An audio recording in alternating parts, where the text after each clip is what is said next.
আপনাদের সবাইকে স্বাগত জানাই এডিটর্স গিল্ডের সাপ্তাহিক আয়োজন গোল টেবিলে। সঙ্গে আছি সৈয়দ ইশতিয়াক রেজা।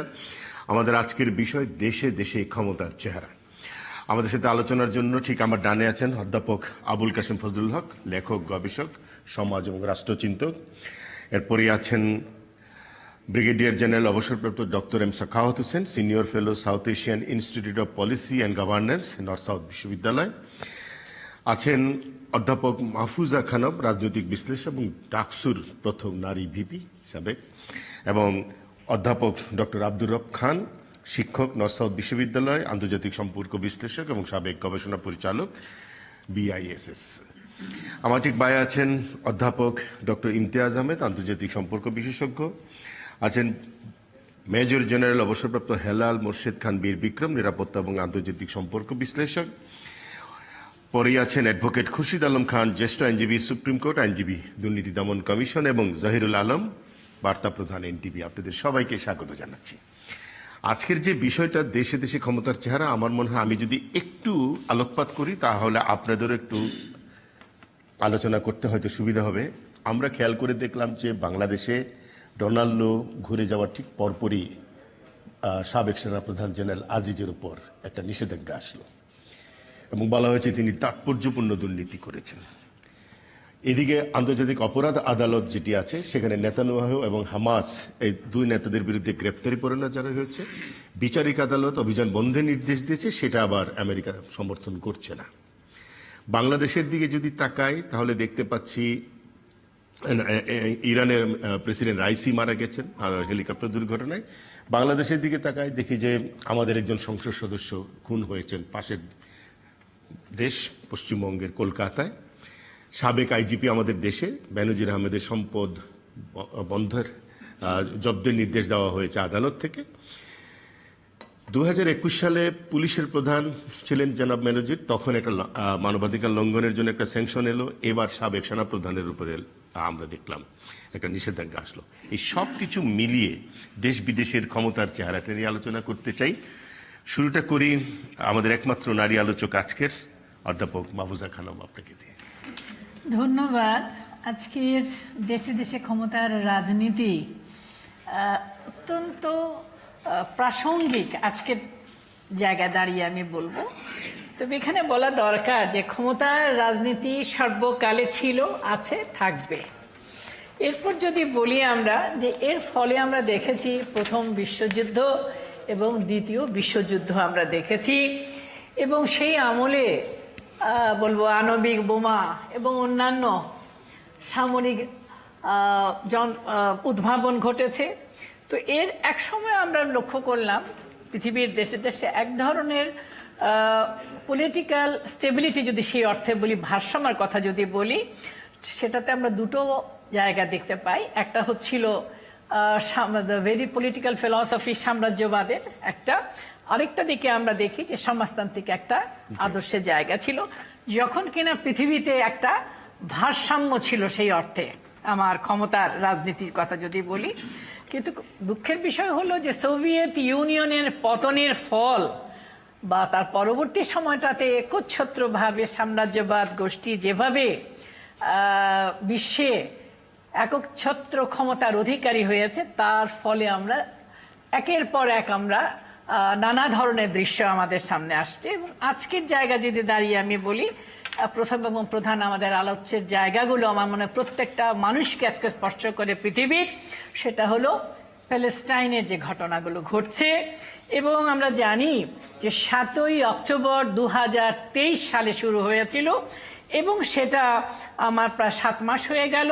এবং এই 7 মাসের ভেতরে আপনার 36,000 জনগণ, সাধারণ জনগণ, এবং সেখানে মূলত নারী এবং শিশুর সংখ্যা অনেক বেশি, তাদেরকে হত্যা করা হচ্ছে। এরাও একটা ব্যাপার আছে, যারা বলে যেন প্যালেস্টাইনের জনগণ যেন বাড়তে না পারে, ইত্যাদি ইত্যাদি অনেকভাবে বিশ্লেষণ করা যায়।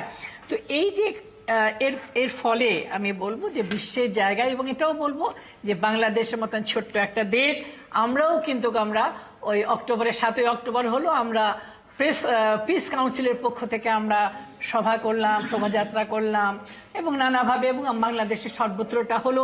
এবং আজকের জায়গা যদি দেখি আমরা যে সবচেয়ে স্পর্শ করার জায়গা হলো যে সাউথ আফ্রিকা তারা ইন্টারন্যাশনাল কোর্ট অফ জাস্টিসে তারা উপস্থাপন করেছেন এবং এটারও আলাপ আলোচনা চলছে এবং এখানে তারা ওই যে নেতনিয়াহুকে গণহত্যার দায়ে দণ্ডিত করে এবং নানাভাবে তারা বলছেন তারা।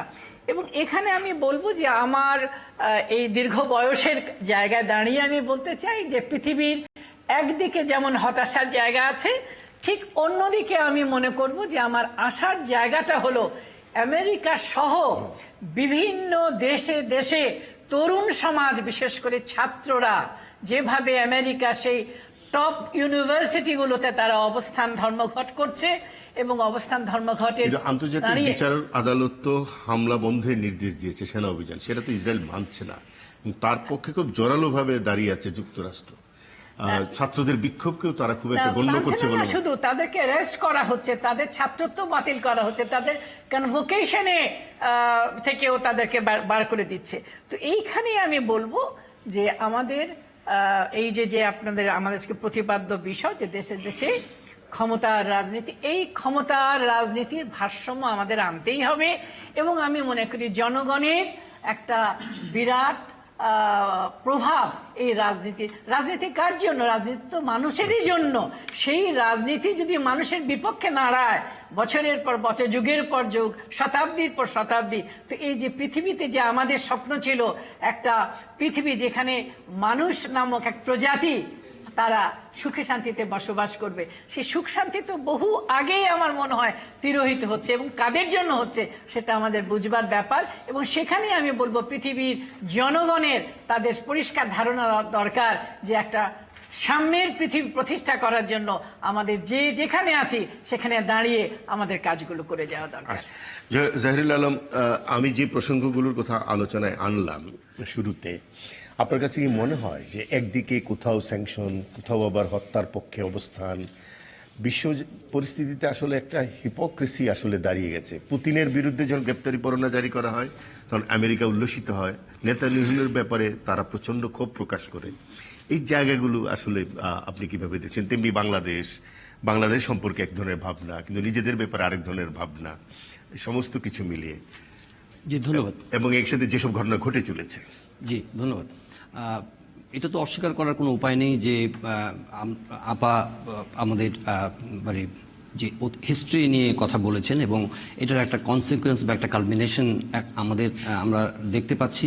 ইউক্রেন এবং রাশিয়ার কনফ্লিক্ট, হামাস এবং ইসরায়েলের কনফ্লিক্ট, এই দুটো ঘটনা সাম্প্রতিক সময়ে কিন্তু বিশ্বের যে পাওয়ার পলিটিক্স বলতে যেটা বোঝায় সেটা ডাইনামিক্সটাকে এবং ক্যালকুলেশনটাকে টোটালি চেঞ্জ করে দিয়েছে এবং এটা ইনক্রিজিংলি চেঞ্জিং। এখানে কিন্তু আমরা যে সুপার পাওয়ার যারা আছেন তাদের উদ্দেশ্য, তাদের স্বার্থ, তাদের প্রভাব, এগুলোর কিন্তু একটা ক্লিয়ার রিফ্লেকশন দেখতে পাচ্ছি। আপনি যেটা ইঙ্গিত করেছেন সেটা অস্বীকার করার কোনো উপায় নেই যে এখানে ছত্রে ছত্রে পত্রে পত্রে ডাবল স্ট্যান্ডার্ড। এক এক জায়গায় আমরা ডেমোক্রেসির কথা বলছি, এক এক জায়গায় আমরা হিউম্যান রাইটসের কথা বলছি, কিন্তু অন্য জায়গায় আমরা এটার ব্যতিক্রম দেখতে পাচ্ছি। আমার মনে হয় এটা সামগ্রিকভাবে বিষয়টা বিচার করতে হবে। এখানে রিজনাল স্ট্র্যাটেজিক ইন্টারেস্ট আছে, এখানে গ্লোবাল স্ট্র্যাটেজিক ইন্টারেস্ট আছে, এখানে ইকোনমিক ইন্টারেস্ট আছে, স্ট্র্যাটেজিক বা ডিপ্লোম্যাটিক ইন্টারেস্টগুলোকে সবকিছু মিলিয়ে কিন্তু এখন বিশ্ব রাজনীতি একটা নতুন মাত্রার দিকে ধাবিত হচ্ছে এবং তারই কনসিকুয়েন্স হিসেবে হয়তো আমরা বাংলাদেশের সঙ্গে যে বিষয়গুলো আপনি রিলেট করেছেন সেগুলো কিন্তু খুব কি বলব যে ক্লোজলি লিঙ্কড। আমরা কিন্তু এর বাইরে নই। আপনি দেখেন যে যুক্তরাষ্ট্রের কথাটি আপনি খুব মানে পার্টিনেন্টলি বলেছেন যে যুক্তরাষ্ট্র সাম্প্রতিক সময়ে আমরা প্যালেস্টাইনে যে যুক্তরাষ্ট্রের ভূমিকাটা দেখতে পাচ্ছি, যে ইসরায়েলের সঙ্গে তারা যে আতাত বা তাদের যে সম্পর্কটা দেখতে পাচ্ছি, এটার একটা কি বল clear manifestation of their double standard এবং এটাই কিন্তু বিশ্বকে অনেকটা ভাবিয়ে তুলেছে। যুক্তরাষ্ট্র বিভিন্ন সময়ে ডেমোক্রেসির কথা বলে এবং আমরাও অনেক ক্ষেত্রে সেগুলোকে সাবস্ক্রাইব করি এই অর্থে যে রিজনালি অনেক ধরনের চ্যালেঞ্জ আছে মানুষের, সেক্ষেত্রে সুপার পাওয়ারগুলো বিভিন্ন সময় বিভিন্ন পার্টির পক্ষে, বিভিন্ন জনগোষ্ঠীর পক্ষে কিন্তু তারা স্ট্যান্ড বাই করে, তারা সাপোর্ট দেয়। কিন্তু এখানে যদি আপনার উদ্দেশ্য নিয়ে, যদি ট্রান্সপারেন্সি নিয়ে যদি প্রশ্ন থাকে, তাহলে কিন্তু এগুলো আমাদেরকে একটা সমাধানের পথে নিয়ে যায় না। আমরা বাংলাদেশে যে ধরেন সাম্প্রতিক সময়ে যে আপনি স্যাংশনের কথা বলেছেন যে একজন জেনারেলের বিরুদ্ধে স্যাংশন দেওয়া হয়েছে, এটি ডেফিনেটলি এই ধরনের একটা ঘটনা অ্যাকাউন্টেবিলিটি প্রতিষ্ঠার ক্ষেত্রে একটা ইতিবাচক ভূমিকা রাখার কথা, কিন্তু একই সঙ্গে কিন্তু কিছু প্রশ্ন তৈরি করে যে এই ধরনের স্যাংশন সময়টা বিচার করতে হবে এবং স্যাংশনগুলো এর কোনো লং টার্ম কোনো মানে ইম্প্যাক্টটা কি। সাধারণভাবে দেখতে গেলে যে উনি একজন রিটায়ার্ড জেনারেল, ওই জেনারেলের উপরে যে স্যাংশনটা হয়েছে ইন্টারন্যাশনালি এটা বিচার করলে এর ইমিডিয়েট কোনো ইম্প্যাক্ট কিন্তু আমরা দেখতে পাচ্ছি না। তবে হ্যাঁ, একটা গ্রেটার সেন্সে যদি বলতে পারেন যে এই ধরনের স্যাংশন আমাদের সামগ্রিক ব্যবস্থার মধ্যে যে ত্রুটিগুলো আছে সেই ত্রুটিগুলোকে চিহ্নিত করবে এবং আমাদের প্রাতিষ্ঠানিক যে স্ট্রেংথেনিং যে প্রসেস, সেখানে যে উইকনেসেসগুলো আমরা দেখতে পাই, যে লিমিটেশনসগুলো আমরা দেখতে পাই, সেগুলোকে আমাদের ভাবতে শেখাবে। কিন্তু যে বাস্তবতাটা আছে সেখানে কিন্তু আমরা আমাদের যে মানে আমরাও কিন্তু পার্ট অফ দ্য রিজনাল কি বলবো যে পাওয়ার পলিটিক্সের পার্ট হয়ে গেছি। সুতরাং আমাদের পক্ষেও সরাসরি কোনো অবস্থান নেওয়া, সরাসরি এই ধরনের একটা স্বচ্ছতার পক্ষে এবং অ্যাকাউন্টেবিলিটির পক্ষে কিন্তু অবস্থান নেওয়া কঠিন হয়ে পড়েছে। আমি বলছি যে শুধুমাত্র বাংলাদেশ নয়, যারা এই ডেভেলপিং বা মানে গ্লোবাল সাউথ বলতে যেটা বোঝায় তারা নানাভাবে কিন্তু মার্জিনালাইজড হয়ে গেছে এবং সেই সুপার পাওয়ারগুলোর এক ধরনের কি বলবো যে পার্টনার হতে তারা বাধ্য হচ্ছে। কারণ এখানে চায়না একদিকে আছে, রাশিয়া একদিকে আছে, ইন্ডিয়া একদিকে আছে, জাপান একদিকে আছে এবং কি ইউরোপের এখন আমরা খুব শক্তিশালী একটা ভূমিকা দেখতে পাচ্ছি রিলেটেড টু প্যালেস্টাইন কনফ্লিক্ট। তারাও কিন্তু তাদের নানাভাবে কিন্তু তাদের অবস্থান কিন্তু পরিবর্তন করছে এবং সেগুলো কিন্তু প্রকাশিত হচ্ছে। সুতরাং এমন একটা ভোলেটাইল একটা গ্লোবাল সিনারিওর মধ্যে ক্যালকুলেশনস গুলো করতে হবে কিন্তু খুব মাল্টিপ্রং, এটা কোনো মানে একক দিকে কিন্তু ধাবিত হচ্ছে না। এখানে নানামুখী একটা স্বার্থ জড়িত, নানামুখী অঙ্ক জড়িত। এই ধরনের অবস্থান নিবে সেই আলোচনাটা আসবো। খুরশিদ আলম, আপনি যেহেতু দুর্নীতি বিষয়ক আইনজীবী, দুটি ঘটনা, জেনারেল আজিজ সেনা প্রধান ছিলেন, তার বিরুদ্ধে একটা তাৎপর্যপূর্ণ দুর্নীতির কথা বলছে আমেরিকা এবং তার একটা স্যাংশন দিয়েছে। বড় ইস্যুটা হলো ক্ষমতার প্রভাব। অন্যদিকে আমরা দেখলাম দুদক থেকে বেনজিরের সম্পদ জব্দের। দুটোর মেরিট চিন্তা করলে আপনি কিভাবে তুলনা করবেন দুটি অপরাধ? জি, আপনাকে ধন্যবাদ। হ্যাঁ, ধন্যবাদ সহ আলোচক, সম্মানিত আলোচক। দেখুন, জেনারেল আজিজের ইস্যু আর আইজিপি ফরমার বেনজিরের ইস্যুটা গালফ অফ ডিফারেন্স। আমরা যদি প্রথমে জেনারেল আজিজের ইস্যুটা ধরি, আমেরিকান একটা স্টেটমেন্ট ওয়েবসাইটে আমরা দেখলাম ওদের ফরেন স্টেটমেন্ট থেকে যে কারাপশন, এই কারাপশনটার ডেফিনিশন তাদের একটা রুলস আছে, মানে ওটা হলো 700 কত জানি, ওই আলোকে তারা ফরেন 7031। হ্যাঁ, এখন এই ডেফিনিশন তো আমাদের দেশে কভার করে না, নাম্বার ওয়ান। এটা তারা তাদের স্ট্র্যাটেজি, কাকে কিভাবে আটকাবে, কিভাবে ডিফাইন করবে সেটা, কিন্তু সেটা থেকে আমাদের দুর্নীতি দমন কমিশনের ডেফিনিশনের মধ্যে গালফ অফ ডিফারেন্স। আমাদের দুর্নীতি দমন কমিশনে ভার্চুয়ালি অফেন্সের কোনো ডেফিনিশন, কোনো সংজ্ঞায়িত নাই। দুর্নীতি বলতে বোঝায় যে শিডিউল অফেন্সেস, ওখানে একটা তফসিল দেওয়া আছে কোন কোন ধারায় দুদক মামলা করতে পারবে। ওই পার্টিকুলার সেকশন ছাড়া দুদক কোনো মামলা করতে পারবে না। কিন্তু সার্ভি করতে দুর্নীতি বলতে আমি কি বুঝি, এটা কোনো সংজ্ঞা আমাদের দেশের দুর্নীতি দমন কমিশন আইনে নাই, ভারতবর্ষ নাই, পাকিস্তানও নাই। আমাদের এই রিজিয়নে দুর্নীতি বলতে বোঝায় specific prevention of corruption act অথবা অ্যান্টি কারাপশন অ্যাক্টের শিডিউলভুক্ত অফেন্সগুলো, যেমন 409 penal code, breach of trust by public servant, সেটা দুর্নীতি দমন কমিশন পারবে। কিন্তু সে আর আজিজের বিষয়টি খুব ইম্পর্টেন্ট। আমি পত্রপত্রিকা ওনাদের স্টেটমেন্টটা দেখলাম যে আজিজের বিরুদ্ধে কিন্তু আমি কোনো তার নিজের বিরুদ্ধে কোনো স্পেসিফিক অ্যালিগেশন কিন্তু আমার চোখে পড়েনি। কারণ আমরা লয়ার হিসেবে যখন দুদকের মামলাগুলো করি, আমরা প্রত্যেকটা নিউজ পেপারে দুর্নীতির খবরগুলো একেবারে খুব খুঁটিয়ে খুঁটিয়ে পড়ি, এটা দেশে হোক বিদেশে হোক। ইভেন কি একটা যদি সাব রেজিস্ট্রারও দুর্নীতি হয়, আমরা দেখি তার অ্যালিগেশনটার মডাস অপারেন্ডিটা কি, এবং বিদেশেও যদি হয় সেটাও কিন্তু আমরা দেখি, মানে দুর্নীতিটা কোত্থেকে শেকড়টা আসলো। কিন্তু আজিজের এগেইনস্টে সব কিছুই আমি যদি পজিটিভ ওয়েতেই দেখি, মানে ধরেন ওনার বিপক্ষেই ধরলাম, তাহলে উনি প্রভাব খাটিয়েছেন ওনার ভাইয়ের বিরুদ্ধে।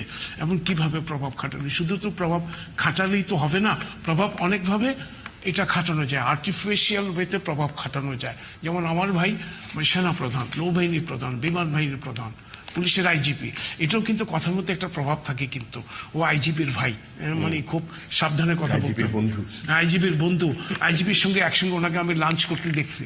তো এই জিনিসগুলো তো একটা ভেগ টার্ম, স্পেসিফিক যদি আপনার অ্যাপ্লিকেশন না থাকে।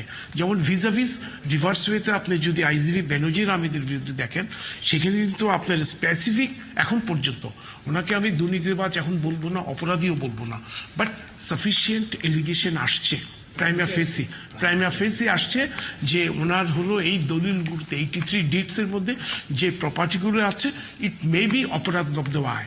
আর 33 ব্যাংক ট্রানজেকশনস, এখানে ট্রানজেকশনের মধ্যে সাসপিশিয়াস ট্রানজেকশন আছে, it may be laundering, may not be laundering. দুর্নীতি দমন কমিশন মানি লন্ডারিং এর 14 ধারা বা বিধি অনুযায়ী যে দরখাস্ত করেছে ওই মেট্রোপলিটন সিনিয়র স্পেশাল জাজে, সেখানে আইনেই বলে দেওয়া আছে যদি investigating agency that is Dudok যদি মনে করে যে এটা অপরাধলব্ধ আয়, তাহলে সে for the time being attachment চাইতে পারবে।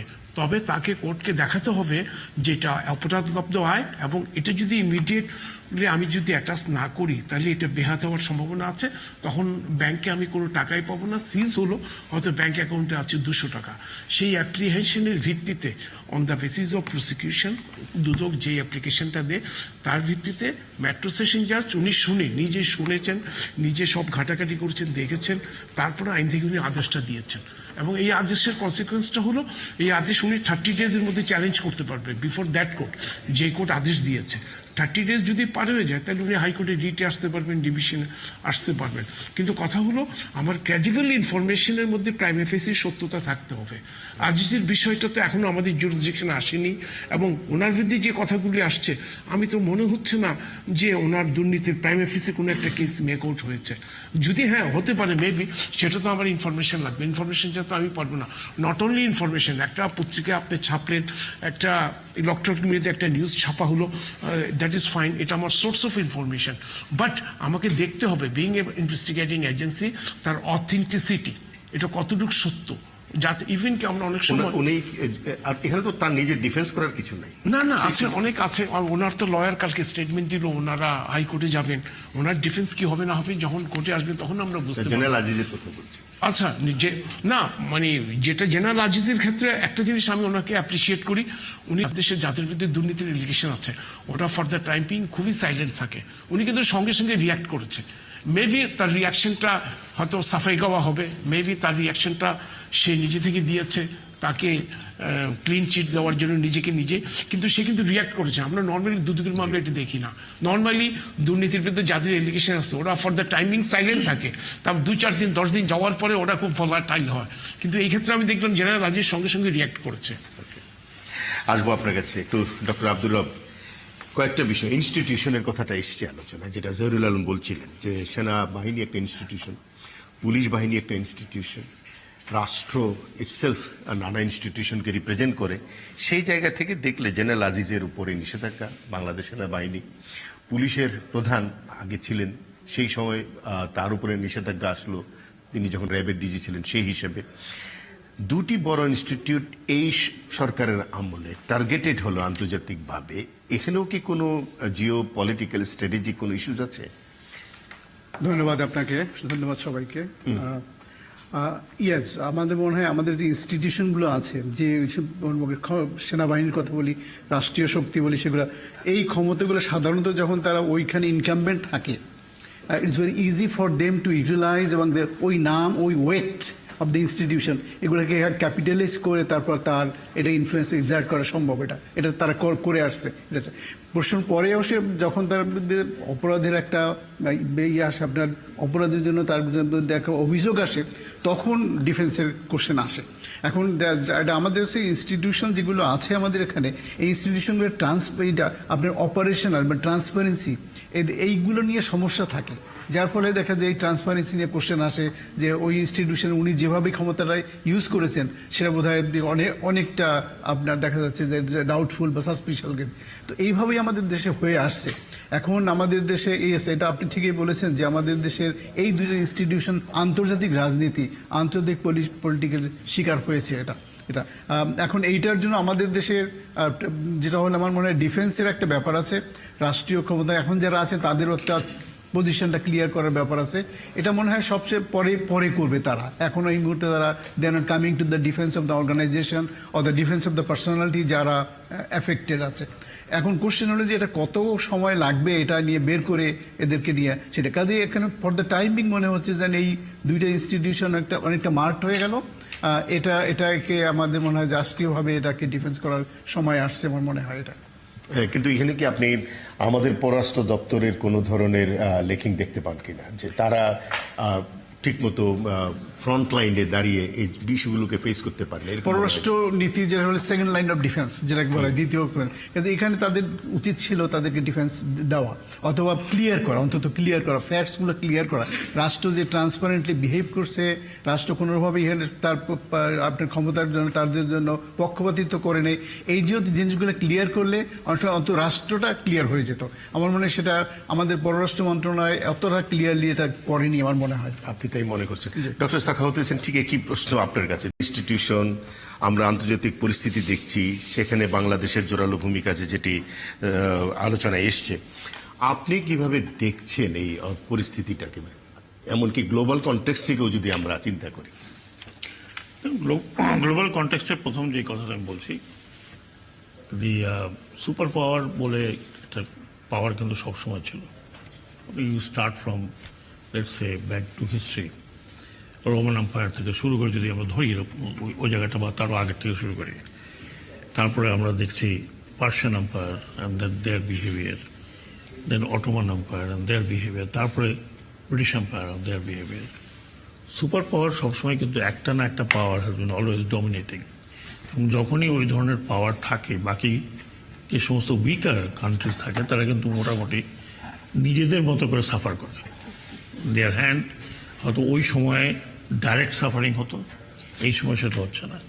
আপনি দেখেন এই সেকেন্ড ওয়ার্ল্ড ওয়ারে সুপার পাওয়ার বদলালো, ব্রিটিশ পাওয়ার চলে গেল, slowly and gradually American power আসলে আমরা জানতে পারলাম না। So came the democratic, liberal democratic wave, যদিও এই ওয়েভটি আগের থেকে ছিল, বাট এই লিবারাল ডেমোক্রেটিক ওয়েভ আসলো, এবং সেখান থেকে আমরা শুনলাম first wave and then second wave and then third wave. Third wave Russian কোলাপসের পরে আসলো, second wave after the post second. Super পাওয়ারের এই ডমিনেশনটা আপনার থাকবেই, কখনো বাইপোলার হয়ে যায়, কখনো সিঙ্গেল পোলারে থাকে, অথবা কখনো আমরা দেখি মাল্টিপোলার ওঠে। এই সময়টাতে আমি যদি একটু জানি না, আমি হায়ার টিচারের সামনে কথা বলছি, এই সময়টাতে there is a struggle between number of poles. এই স্ট্রাগলের মধ্যে আপনার America is trying to reestablish, আমি যদি বলি স্টাবলিশড আছে, but further reestablish their superiority over entire ওয়ার্ল্ডে। যেটা আমরা দেখছি, ধরেন যেটা বলা হয় হার্টল্যান্ড অ্যান্ড ইউরেশিয়া, ইউরেশিয়াতে একটা যুদ্ধ হচ্ছে, কিন্তু সেই যুদ্ধে আমেরিকা খুব একটা ভালো করছে তেমন নয়, অ্যান্ড দ্যাট ইজ ইউরোপে যে যুদ্ধটা হচ্ছে Ukraine. Ukraine is the door to Eurasia, Ukraine is the door to Mackinder heartland. সেই জায়গা থেকে যদি আপনি আসেন, তাহলে আপনি মিডল ইস্টে যেটা দেখছি আমরা, মিডল ইস্টের একটা কিন্তু ডমিনেশনের লস্ট আমেরিকান যে এটার জন্য আমরা দেখছি। আমেরিকা ইজ অনার বাউন্ড, যেটা আমরা ভুলে যাই, America is honour bound to make Israel survive. From 1948, from the 14th May, এবং 1948-এ একটা ফার্স্ট সেকেন্ড যুদ্ধ হয়েছিল। সেই যুদ্ধতে দি Arabs, most of the frontline Arabs, At the cost of any values. at the cost of any value, they made Israel survive. Yes. Because of their own greed, they made Israel survive. তারপর থেকে কিন্তু America has been supporting. কেন support করছে? তো to issue. One, আমি ওই সেমিটিজমের কথা বাদই দিলাম, সেমিটিজমের কোশ্চেন আসলে লম্বা চড়া কাহিনী হয়। এই সেমিটাইট যে কথাটা আসছে, এদেরকে যে মারছে, এর আগে কিন্তু কোনো মুসলিম বা কোনো মুসলিম এম্পায়ার করে না এটা। It's all done in the Europe, including USA. যাই হোক, সেই প্রশ্ন আমি যাচ্ছি না। এখন আমরা যেই কথাটা এখন আসছি, কাজেই আমেরিকান একটা ডমিনেশনের শিথিলতা কিন্তু বিভিন্ন জায়গায় দেখা যায়। ব্যাক ট্র্যাকিং ইন ইউরোপ, আপনি দেখেন যে আমেরিকান রক্তচক্ষু উপেক্ষা করে তিনটে কিন্তু ইউরোপিয়ান কান্ট্রিকে অলরেডি রেকগনাইজড প্যালেস্টাইন, দুইটা including France and the other probably Hungary. They are Hungary বোধ হয়, তাই না? ওয়ে টু রেকগনাইজ না, ওরা তো করে ফেলে অলরেডি। এই দুই কান্ট্রি বলছে যে অ্যাপ্রোপ্রিয়েট টাইমে আমরা করবো। হ্যাঁ, দ্যাট মিনস দ্যাট আমেরিকার যে প্রভাবটা ইউরোপে, সেটা কিন্তু অনেকটা শিথিল হয়ে সেটা ভঙ্গুর হয়ে যায়। আপনি এই আঙ্গিকে আপনি দেখেন, টুডে আমেরিকা ইজ যেটা যেটা চেষ্টা করছে যে চায়নাকে আমি উঠতে দেবো না। চায়না একটা আমার স্টাডি এমার্জিং পাওয়ার। হ্যাঁ, এমার্জিং পাওয়ার একটা বিজাতীয় পাওয়ার। আপনি মনে রাখবেন, ইটস নট ককেশিয়ান পাওয়ার, এটা এটা এটা it's not a white power. হ্যাঁ, চায়না একটা বিজাতীয় power which is trying to dominate rest of the world, particularly ধরুন আফ্রিকান কান্ট্রিজগুলোতে। এই জায়গাতে আপনি নিয়ে আসেন আমাদেরকে। এখন দুটো কথা বলেছেন, একটা তো পিওর উনি যেটা বললেন that is per say corruption, আরেকটা হচ্ছে miss use of power, kleptocracy মানে হচ্ছে আপনি পাওয়ারে থেকে আপনি জনগণের যে ট্রাস্ট আপনার উপরে ছিল সেইটাকে আপনি সেটার বিরুদ্ধে আপনি কিছু নিজের জন্য আর সরকারের কাছ থেকে আপনি সুবিধা গ্রহণ করেছেন। কাজে দুই রকমের। আমি জানি না আজিজ সাহেব অন্য কোনো করাপশন আছে কিনা, উনি বলতে পারবেন, বাট যতটুকু আমি তাকে জানি, এটা শুনিনি যে সে টাকা পয়সা বানিয়েছে, হলে হতে পারে, বাট তার বিরুদ্ধে যে বিষয়টা সেটা কিন্তু আমেরিকা কোনো ওই করাপশন চার্জ নয়। This is corruption of miss use of year office, যেটা আমি পরে বুঝলাম। তো কাজে দুইটা জায়গায়, একটা তো হচ্ছে এই অবস্থা আসলেন কেন এই দুইজন, এটা হলো বড় প্রশ্ন। এই অবস্থা আসলেন কেন, কিভাবে আসলেন? Because of the government, because of the power setting.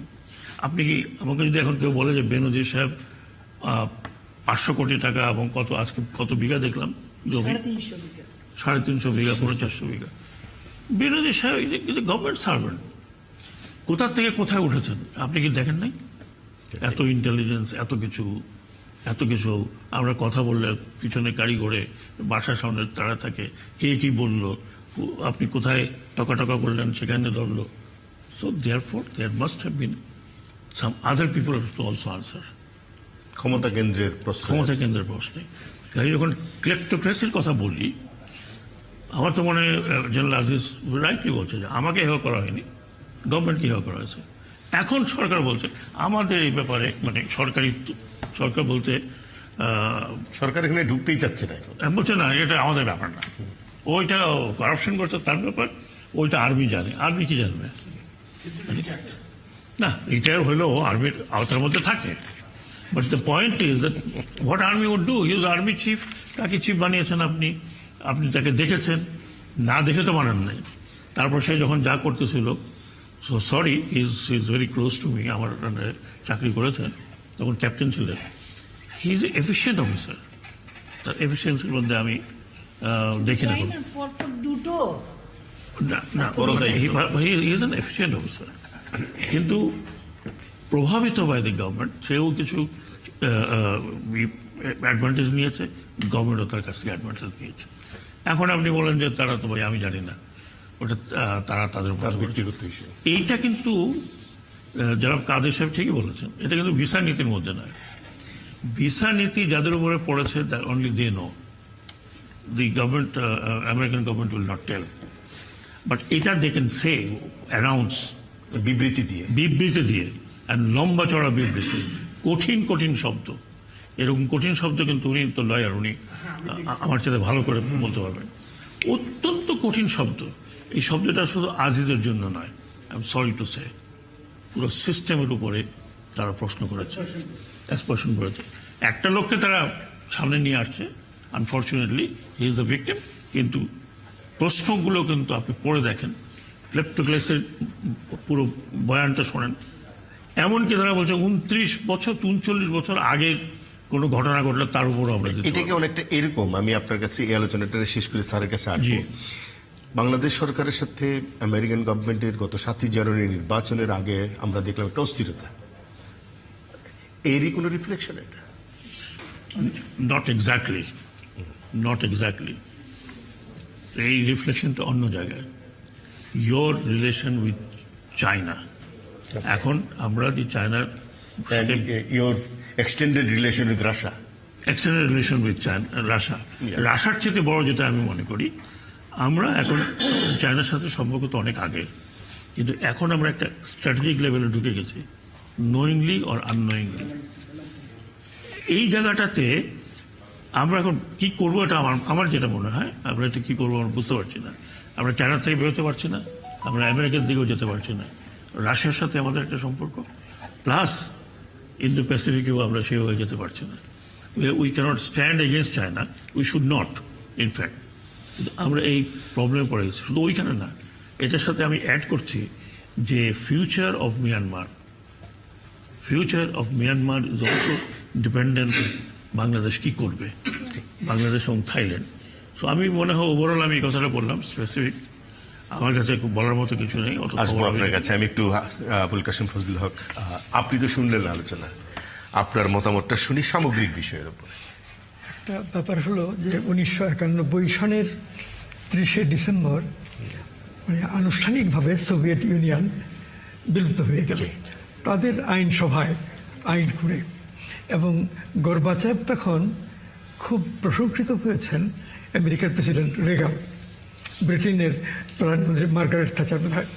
এবং এইসব ঘটনা থেকে বলা যায় যে সোভিয়েত ইউনিয়নের বিলয়ের পরে গোটা পৃথিবীর রাজনীতি বদলে যাচ্ছে, এবং একেবারে বাংলাদেশ পর্যন্ত অনেক পেছনে বাংলাদেশ উন্নয়নের দিক দিয়ে এই বড় রকমের পরিবর্তন হয়ে গেছে মানুষের মন মানসিকতা চিন্তা ভাবনায়। একটা সময় ছিল যে সোভিয়েত ইউনিয়ন সামনে আসছিল সমাজতান্ত্রিক রাষ্ট্র ব্যবস্থা এবং বিশ্ব ব্যবস্থা প্রবর্তনের জন্য। তাদের কিছু বক্তব্য ছিল যে মার্কস এঙ্গেলস লেনিন পরে মাও সেতুং তাদের বক্তব্য। একটা জিনিস লক্ষ্য করলাম যে ওই সমাজতন্ত্রের ধারণা এটাকে কিন্তু রাশিয়া, পরবর্তীকালে চীনও কিছুটা একটা ধর্মের মতো ব্যবহার করেছেন। যারা মার্ক্সবাদী দলের অর্থাৎ কমিউনিস্ট পার্টির নেতৃস্থানীয় লোক, তারা যে কোনো কিছু নেই, কার্ল মার্কস এই করেছিলেন, আমাকেও এইরকম করতে হবে, এরকম করতে হবে। রাশিয়া এই করেছিল, রাশিয়া ওইটা করেছিল, চীনেও আমাদেরকে ঠিক সেরকম করতে হবে। এইসব দিক লক্ষ্য করলে খুব স্পষ্টভাবে বোঝা যায় যে মার্কসের চিন্তাধারা না, মার্কসিজম বলে যে কথাটা আমাদের সামনে আনা হয়েছে, মার্ক্সবাদের এনেছেন, এটা একেবারেই একটা ধর্মের মতো করে ফেলছেন। উদ্দেশ্য ভিন্ন অনেক কিছু থাকতে পারে, কিন্তু আমরা যদি ইসলামের বৈশিষ্ট্যগুলো লক্ষ্য করি মার্ক্সবাদের মধ্যে সেটা দেখা যায় যে মার্কস এঙ্গেলস যা বলেছেন সেটাই পরম সত্য, কোরআনে হাদিসে যা আছে সেটাই পরম সত্য। এবং এই ধারার যে ধর্মীয় চিন্তায় অনেক লিমিটেশন আছে, এবং সেই লিমিটেশনগুলোর কারণেই রাশিয়া ভেতর থেকে অনেকটা দুর্বল হয়ে গেছিল। আর এই লেনিন এবং স্টেলিন তাদের একটা কঠোর নীতি ছিল, কিন্তু যখন ক্রুশ্চেভ ক্ষমতায় আসলেন, ক্রুশ্চেভ কিন্তু লেনিন বিরোধীও স্টেলিন বিরোধীও চিন্তার গভীর দিক দিয়ে দেখলে, কিন্তু তারা সবাই কমিউনিস্ট পার্টির এবং সেটাকে নিয়ে চলছে। এখানে আমি দুর্বলতার দিকটা দেখেছি যে দেখবেন রাশিয়াতে লেনিন কিন্তু গুলি খেয়েছিলেন এবং এটা দ্বারা অনেকখানি ক্ষতিগ্রস্ত হয়েছিলেন। হয়তো ওই সময়ে চিকিৎসা করে ভালো হয়েছেন, কিন্তু তার আরও দীর্ঘজীবী হওয়ার সম্ভাবনা ছিল। স্টেলিনকে তো হত্যা করা হয়। স্টেলিন রাতে ঘুমাবার সময় একটা পাত্র ছিল, তার উপরে একটা গ্লাস ছিল, ওই পাত্র থেকে তুলে পানি খেতেন, এবং একদিন রাত্রে এরকম শেষ রাত্রে পানি খাওয়ার পরেই তিনি আধা ঘন্টা বা 1 ঘন্টার মধ্যে মারা গেলেন, অর্থাৎ তাকে পয়জন করা হয়েছিল। তো এই লেনিনকে গুলি করা, স্টেলিনকে হত্যা করা, এই বিষয়টা কিন্তু কমিউনিস্ট পার্টির বাইরের লোকেরা করেনি, পার্টির ভেতর থেকেই করা হয়েছে। তবে বাইরের নানান শক্তি, যেমন ব্রিটেন তখন পাওয়ারফুল ছিল, পরে আমেরিকা আসছে, তাদের নানান রকমের চক্রান্ত ষড়যন্ত্র থাকতে পারে, কিন্তু কাজটা একেবারেই কমিউনিস্ট পার্টির ভেতর থেকে করা হয়েছে। মাও সেতুংয়ের দিকে যদি আমরা যাই তাহলে দেখব যে কালচারাল রেভলিউশন বলে যে কথাটা সামনে আনা হলো এবং মাও সেতুংয়ের সমর্থন দিয়েছেন, এটা তো একেবারেই কমিউনিস্ট পার্টির অভ্যন্তরীণ পাওয়ার স্ট্রাগল। মাও সেতুংয়ের পক্ষে দাঁড়ালেন তখনকার সেনাবাহিনী প্রধান, কি নাম, ওই তিনি মাও সেতুংয়ের একেবারে একান্ত অনুগত হয়ে রাত দিন তার প্রশংসা করেন, এবং তিনি যেহেতু সেনাবাহিনী প্রধান সেজন্য তার গুরুত্ব খুব বেশি। এবং তিনি একটা বই লিখেছিলেন যে long live victory of people's war in China. এটা চীনকে অবলম্বন করে, চীনের যেন অ্যাট দি সেম টাইম গোটা মানব জাতিকে সামনে নিয়ে। চীন এখন অনুসরণ করছে না, সেটা অনুসরণ করছে না, কিন্তু লিন পিয়াও সেনাবাহিনীর থেকে, প্রাইম মিনিস্টার ছিলেন চৌ এন লাই, লিউ শাও চিফ প্রেসিডেন্ট ছিলেন, এদেরকে পেছনে ফেলে এই কি বলে নাম কি, এই যে ডেং জিয়াওপিং সেনাবাহিনী প্রধান যে, নাম মনে থাকে আর কথা আচ্ছা, না। তিনি মাও সেতুংকে এইভাবে ব্যবহার করেছেন। মাও সেতুং তাদের বোধহয় 11শ জাতীয় সম্মেলন কমিউনিস্ট পার্টির, তাতে মাও সেতুংয়ের সভাপতিত্বের সভায় লিন পিয়াওর পক্ষ থেকে একজন প্রস্তাব আনলেন যে আমাদের গ্রেট টিচার ইত্যাদি 4-5টা বিশেষণ দিয়ে চেয়ারম্যান মাও হতেন। চেয়ারম্যান মাও এখন স্বাস্থ্যগত দিক থেকে খুব দুর্বল, অনেক কাজ করতে তার অসুবিধা হচ্ছে। এই বাস্তবতায় আমাদের প্রস্তুতি নিতে হবে যাতে এই সেনাবাহিনী প্রধান লিন পিয়াও মাও সেতুংয়ের পরে চীনের কমিউনিস্ট পার্টির চেয়ারম্যান হবেন। মাও সেতুংকে চেয়ারে বসিয়ে সম্মেলনে এই প্রস্তাব পাশ হয়ে যায়, অর্থাৎ মাও সেতুং হেল্পলেসলি পার্টির মধ্যে ক্ষমতার একঘরে হয়ে গেছিলেন। তো একটা সময়ে মাও সেতুং চীনের কমিউনিস্ট পার্টি সর্বত্র সব কমিটি বিলুপ্ত করে দিলেন, যে এই কমিউনিস্ট পার্টি দ্বারা আমরা যে লক্ষ্যে বিপ্লব করি সেটা হবে না। তো সেই অবস্থায় রেভলিউশনারি কমিটি গঠন করছেন, পার্টি বিলুপ্ত করে দিয়ে যারা বিশ্বস্ত মাও সেতুংয়ের ধারা তাদেরকে নিয়ে স্যার, আমরা যদি বর্তমান কনটেক্সটে চলে আসি, তো এইগুলো থেকে প্রভাবিত সমাজতান্ত্রিক ব্যবস্থাটা ভেতর থেকেও অনেক সমস্যার মধ্যে ছিল। এটা রাশিয়া বেশি ছিল, চীন কিছুটা কম ছিল, এবং মাও সেতুংকে হত্যা করে লিন পিয়াও চেয়ারম্যান হবেন ইত্যাদি এই লক্ষ্য নিয়ে একটা ষড়যন্ত্র এটা ধরা পড়ে গোয়েন্দা বাহিনী। তারপরে ওই লিন পিয়াও মানে বিশেষ বিমানে নিজের স্ত্রী পুত্র কন্যা এদেরকে নিয়ে পালিয়ে যাচ্ছিলেন ওইদিকে, তখন পাহাড়ে ধাক্কা খেয়ে মারা গেলেন এরা। এইসব ঘটনার দুর্বলতার দিকগুলো দেখতে হবে যদি আমরা ভবিষ্যৎ উন্নত ব্যবস্থা দেখতে চাই। এখন এই যে সোভিয়েত ইউনিয়নের বিলুপ্তি, সেই সঙ্গে নতুন বিজ্ঞান প্রযুক্তির সামনে আসা, এটার দ্বারা গোটা পৃথিবীর সর্বত্র রাষ্ট্র ব্যবস্থা এবং বিশ্ব ব্যবস্থার পুনর্গঠনের একটা প্রয়োজন দেখা দেয়। এবং টেকনোলজির এই বিরাট উন্নতির মধ্যে রাজনৈতিকভাবে যদি কিছু পরিমাণে ন্যায়সঙ্গত ধারায় যেত, মানবজাতি অনেক অনেক ঠিক এই জায়গাটা থেকে কি কিছু পরিমাণ ন্যায়সঙ্গত ধারা যদি থাকে, একটু নৈতিক বিবেচনা থাকলে হেলাল মোর্শেদ, আপনার কাছে দুটি প্রশ্ন। আপনি নিজে সেনাবাহিনীতে ছিলেন, আজকে সেনাবাহিনীর সাবেক প্রধান হিসাবে যে নিষেধাজ্ঞার মধ্যে পড়লেন আজিজ, এতে সেনাবাহিনী একটি প্রতিষ্ঠান হিসেবে কোন ধরনের স্পার্শনের মধ্যে পড়ে, প্লাস সামগ্রিকভাবে আমরা যে আলোচনাটা করছি যে বাংলাদেশে, এমনকি আপনি চাইলে কিছুটা পশ্চিমবঙ্গে খুন হওয়া আমাদের সংসদ সদস্যের প্রসঙ্গটা আনতে পারেন, আপনাকে আমি সেই লিবার্টিটুকু দিলাম। ওটা আমার জন্য একটু দূরেই হবে। আমি ব্রিগেডিয়ার সাখাওয়াত আর প্রফেসর কাসিম সাহেবের যে বক্তব্য একটা সামারি ভাবে একটু বলতে চাই যে জিওপলিটিক্স, অর্থাৎ আমরা বাংলাদেশে এখন কোথায় যাব, কি করতে হবে, এটা নিয়ে একটু চিন্তা করতে হবে। তো বাংলাদেশ তো আর আইসোলেটেড কিছু না, এটা তো জিওপলিটিক্সের অংশই একটা। তো বর্তমান জিওপলিটিক্সটা কি এবং কি ছিল, স্ট্রেইট হলো আমরা দ্বিতীয় মহাযুদ্ধের পরে আমরা দেখেছি বাইপোলার জিওপলিটিক্স ছিল, অর্থাৎ পৃথিবী ছিল দুই ভাগে, একদিকে সোভিয়েত রাশিয়া ওয়ারসো প্যাক্ট, আর একদিকে ছিল ইউরোপিয়ান এবং আমেরিকান লেড ইউরোপ। এই বাইপোলার পৃথিবীতে তখন ছোট ছোট দেশগুলো তারা সে ভাগ ভাগ করে নিত। পাকিস্তান আমেরিকার সাথে গেল, একটি জোট নিরপেক্ষ পৃথিবীও হলো, সেখানে ভারত এবং ইউগোস্লাভিয়া লিড দিল, চলছিল এবং আমরা শান্তিতেই ছিলাম ধীরে ধীরে। কিন্তু তারপরে বাইপোলার থেকে প্রবলেমটা সৃষ্টি হলো 90 সালে এসে। 91 সালে যখন সোভিয়েত রাশিয়া যখন বিলুপ্ত হয়ে গেল, ইউএসএসআর যখন বিলুপ্ত হয়ে গেল, তখন একটা বিরাট ধরনের একটা চেঞ্জ এসে গেল এবং উত্থান হলো ইউএস লেড ইউরোপের, এবং এটা হয়ে গেল বলতে গেলে সিঙ্গেল বা মানে ইউনিপোলার পৃথিবী। তখন আবার ততদিনে বাংলাদেশও হয়ে গেছে, তখন আবার আমাদের মানে ছোট ছোট দেশগুলোর বাধ্য হতে হচ্ছিল যে ইউনিপোলারে যেখানে বড় যে শক্তি তার সাথে কিভাবে মিল দিয়ে কাজ করা যায়, এবং এটাই স্বাভাবিক। একটা গ্রামে যখন পাওয়ারফুল মোড়ল থাকে, তো তার সাথে যোগ দেওয়ার জন্য অন্যান্য ভূমিহীন যারা তারা যাবেই, এটাই নিয়ম, আমরাও তাই করছিলাম। এখন একটু চেঞ্জ এসছে, আবার আমি স্ট্রেট হয়ে চলে আসছি এই সময়টিতে 2020 সাল।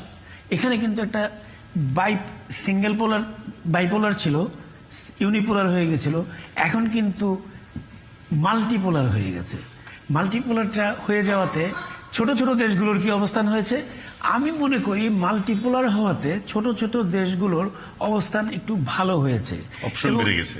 এবং এই ভালো হওয়ারটাকে এগিয়ে নিতে হলে এফিশিয়েন্ট হতে হবে। এই হলো আমাদের কাজ। এখন মাল্টিপোলারটা কিভাবে? এখন আমরা দেখছি একদিকে সোভিয়েত রাশিয়া, একদিকে চীন, আর একদিকে ইউএস লেড ইউরোপ, অর্থাৎ ইন্ডিয়াও কি একটা পোলার? হ্যাঁ, ইন্ডিয়া পোলার, কিন্তু semi-polar? ইন্ডিয়াকে আমরা এই সাউথ পোলারের মানে এই অংশটাকে আমরা ধরে নেব রিজিনাল হিসাবে। তাহলে তিনটা। এখন বাংলাদেশ তো মাঝখানে। ধরেন এভাবে যদি আমরা দেখি যে মনে করেন বাইডেন সাহেব ব্লিংকনকে বলল ফরেন অফিসে যে ভাই আমাকে একটু ম্যাপ মার্কিং করে দেখাও তো, কারা ব্লু, কারা রেড, কারা হেজি বা গ্রে। তো তখন কি হবে? তিনটা ভাগ হয়ে যাবে। রাশিয়া এবং একটা গ্রুপ রেড, তার মধ্যে ইরান রেড, পৃথিবীর অন্য অংশ রেড, আর গ্রে হবে ভারত। এখন কিছুদিন আগেও ব্লু ছিল, এখন গ্রে হয়ে যাবে। আর বাংলাদেশ কিসের মধ্যে পড়বে? বাংলাদেশ কি ব্লু হবে না গ্রে হবে? কি মার্কিং করবে ব্লিংকন সাহেব ওই ম্যাপের মধ্যে বাইডেনকে দেখানোর জন্য? এই জিনিসগুলো আমাদেরকে চিন্তা করতে হবে। আমি মনে করি বর্তমানে আমি একটু বাংলাদেশের দিকে আসতে চাই। আমাদের ভবিষ্যৎ নিয়ে আমাদের চিন্তিত হতে হবে, যেহেতু world is now having flash points. আমি 8টা ফ্ল্যাশ পয়েন্টকে আনতে চাই, এবং সবই কিন্তু এই সাউথ ইস্ট এশিয়াতে। 1 নাম্বার, এই কয়েকদিন আগে থাইল্যান্ড $48 বিলিয়ন খরচ করে এই চায়নার সাথে মিলে দেশকে 2 ভাগ করে একটা শর্টকাট করে মালাক্কা স্ট্রেটকে শর্টকাট করে নিয়ে যেতে চাচ্ছে। Can you imagine that? এই বিশাল ধরনের একটা ব্যাপার হয়ে যাচ্ছে। এবং মালাক্কা স্ট্রেটকে বাইপাস করার কারণে Singapore, USA, Japan already objection দিয়েছে এই প্রজেক্টের বিরুদ্ধে। ক্যান ইউ ইমাজিন আমরা কোথায় এসে দাঁড়াতে পারি? সেকেন্ড, সাউথ চায়না সির ব্যাপারটা আমরা সকলেই জানি। সেদিনও আমরা আলাপ করেছিলাম 2টি আইল্যান্ড নিয়ে, কিভাবে আমরা এমনকি নেটোকে এক্সপ্যান্ড করে নিয়ে আসছে সাউথের দিকে আমেরিকানরা। তারপরে আসেন, অস্ট্রেলিয়াকে নিউক্লিয়ার পাওয়ার্ড সাবমেরিন ডেলিভার করেছে এই কয়েকদিন আগে। অস্ট্রেলিয়া এটার জন্য পাওয়ার জন্য আপনি চিন্তা করতে পারেন। তারপরে আসেন ইন্ডিয়া ইরানের ল্যান্ড ব্রিজ কয়েকদিন আগে, যারা একসাথে ইরান থেকে তেল আনার জন্য এই পুরা হরমুজ স্ট্রিটকে বাইপাস করে এই পাকিস্তানকে বাইপাস করে তারা নিয়ে আসছে। এটার জন্য আমেরিকানরা তো অবজেকশন দিচ্ছেই, ইন্ডিয়াকে তারা স্যাংশন করার জন্য রেডি হচ্ছে। কেন ইমাজিন দি ফ্ল্যাশ পয়েন্ট, বয়লিং পয়েন্ট, কিসের মধ্যে আমরা আসছি। আবার দেখেন, India trying to build base around Malacca straight. India আবার ওই যেটা বললেন, ইন্ডিয়ার যে শক্তি প্রদর্শনের জন্য মালাক্কা স্ট্রেট এবং কয়েক জায়গায় তারা বেস তৈরি করার চেষ্টা করছে। এবং ইন্ডিয়ান কিছু হকস আছে যারা এটাকে খুব বড় করে দেখাচ্ছে। কালকেই দেখছিলাম। এবং অভিজিৎ চাওয়া নামে একটা লোক, একটা রাজনীতি পুরা এটা বিশাল, এবং তার সবগুলোর মাঝখানে কিন্তু আমরা দাঁড়িয়ে। আপনার এই পয়েন্টের মধ্য থেকে থাকলো, দ্বিতীয় পর্বে আলোচনা করবো। আমাদের বিরতিতে যেতে হবে। তার আগে ডক্টর ইমতিয়াজ, সব আলোচনার মধ্যে দ্বিতীয় বিশ্বযুদ্ধের পরে সারা পৃথিবীতে আমরা যে একটা ভ্যালুজের প্রচেষ্টা দেখেছিলাম, 90-এ সমাজতন্ত্রের বিদায়ের পর থেকে কি ঠিক উল্টো দিকে হাঁটছি কিনা? শুধুই ক্ষমতার রাজনীতি। চীন তাইওয়ানকে পানিশমেন্ট দিতে চায়, তার ড্রিলিং করে, ইউক্রেন আক্রমণ করে, রাশিয়া, ইসরায়েল যেভাবে রিয়েক্ট করলো হামাসের ঘটনা, আমেরিকা যেভাবে সারা পৃথিবীতে তার একটা থাবা বসাচ্ছে, ছোট দেশগুলো বাদ যাচ্ছে না। এবং তাকে কেন্দ্র করে বিভিন্ন দেশে, যেমন বাংলাদেশেও নানা ঘটনা ঘটছে, ছোট ছোট নিজস্ব পলিটিক্যাল ম্যানুভারিং ঘটছে। সেগুলো নিয়ে আপনার ধন্যবাদ। কয়েকটা জিনিস আমার মনে হয়, যেহেতু আলোচনা অলরেডি হয়েছে, একটা হলো যে আমাদের মধ্যে অনেকেরই ধারণা যে পশ্চিমা দেশের জন্য বা যুক্তরাষ্ট্রের জন্যই বুঝি আমাদের গণতন্ত্র তৈরি হচ্ছে, পশ্চিমা গণতন্ত্র চলে গেলে বুঝি আমাদের গণতন্ত্র থাকবে না, অথরিটেরিয়ান হয়ে যাবে, এরকম একটা ধারণা তৈরি হয়েছে।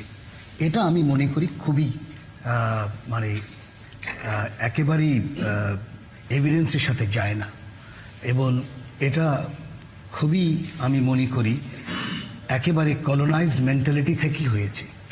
আমরা কিন্তু সবসময় একটা, যদিও ব্রিটিশদের আমরা তাড়িয়েছি, কিন্তু আমাদের মাইন্ডসেটটা কিন্তু রয়ে গেছে কলোনাইজড।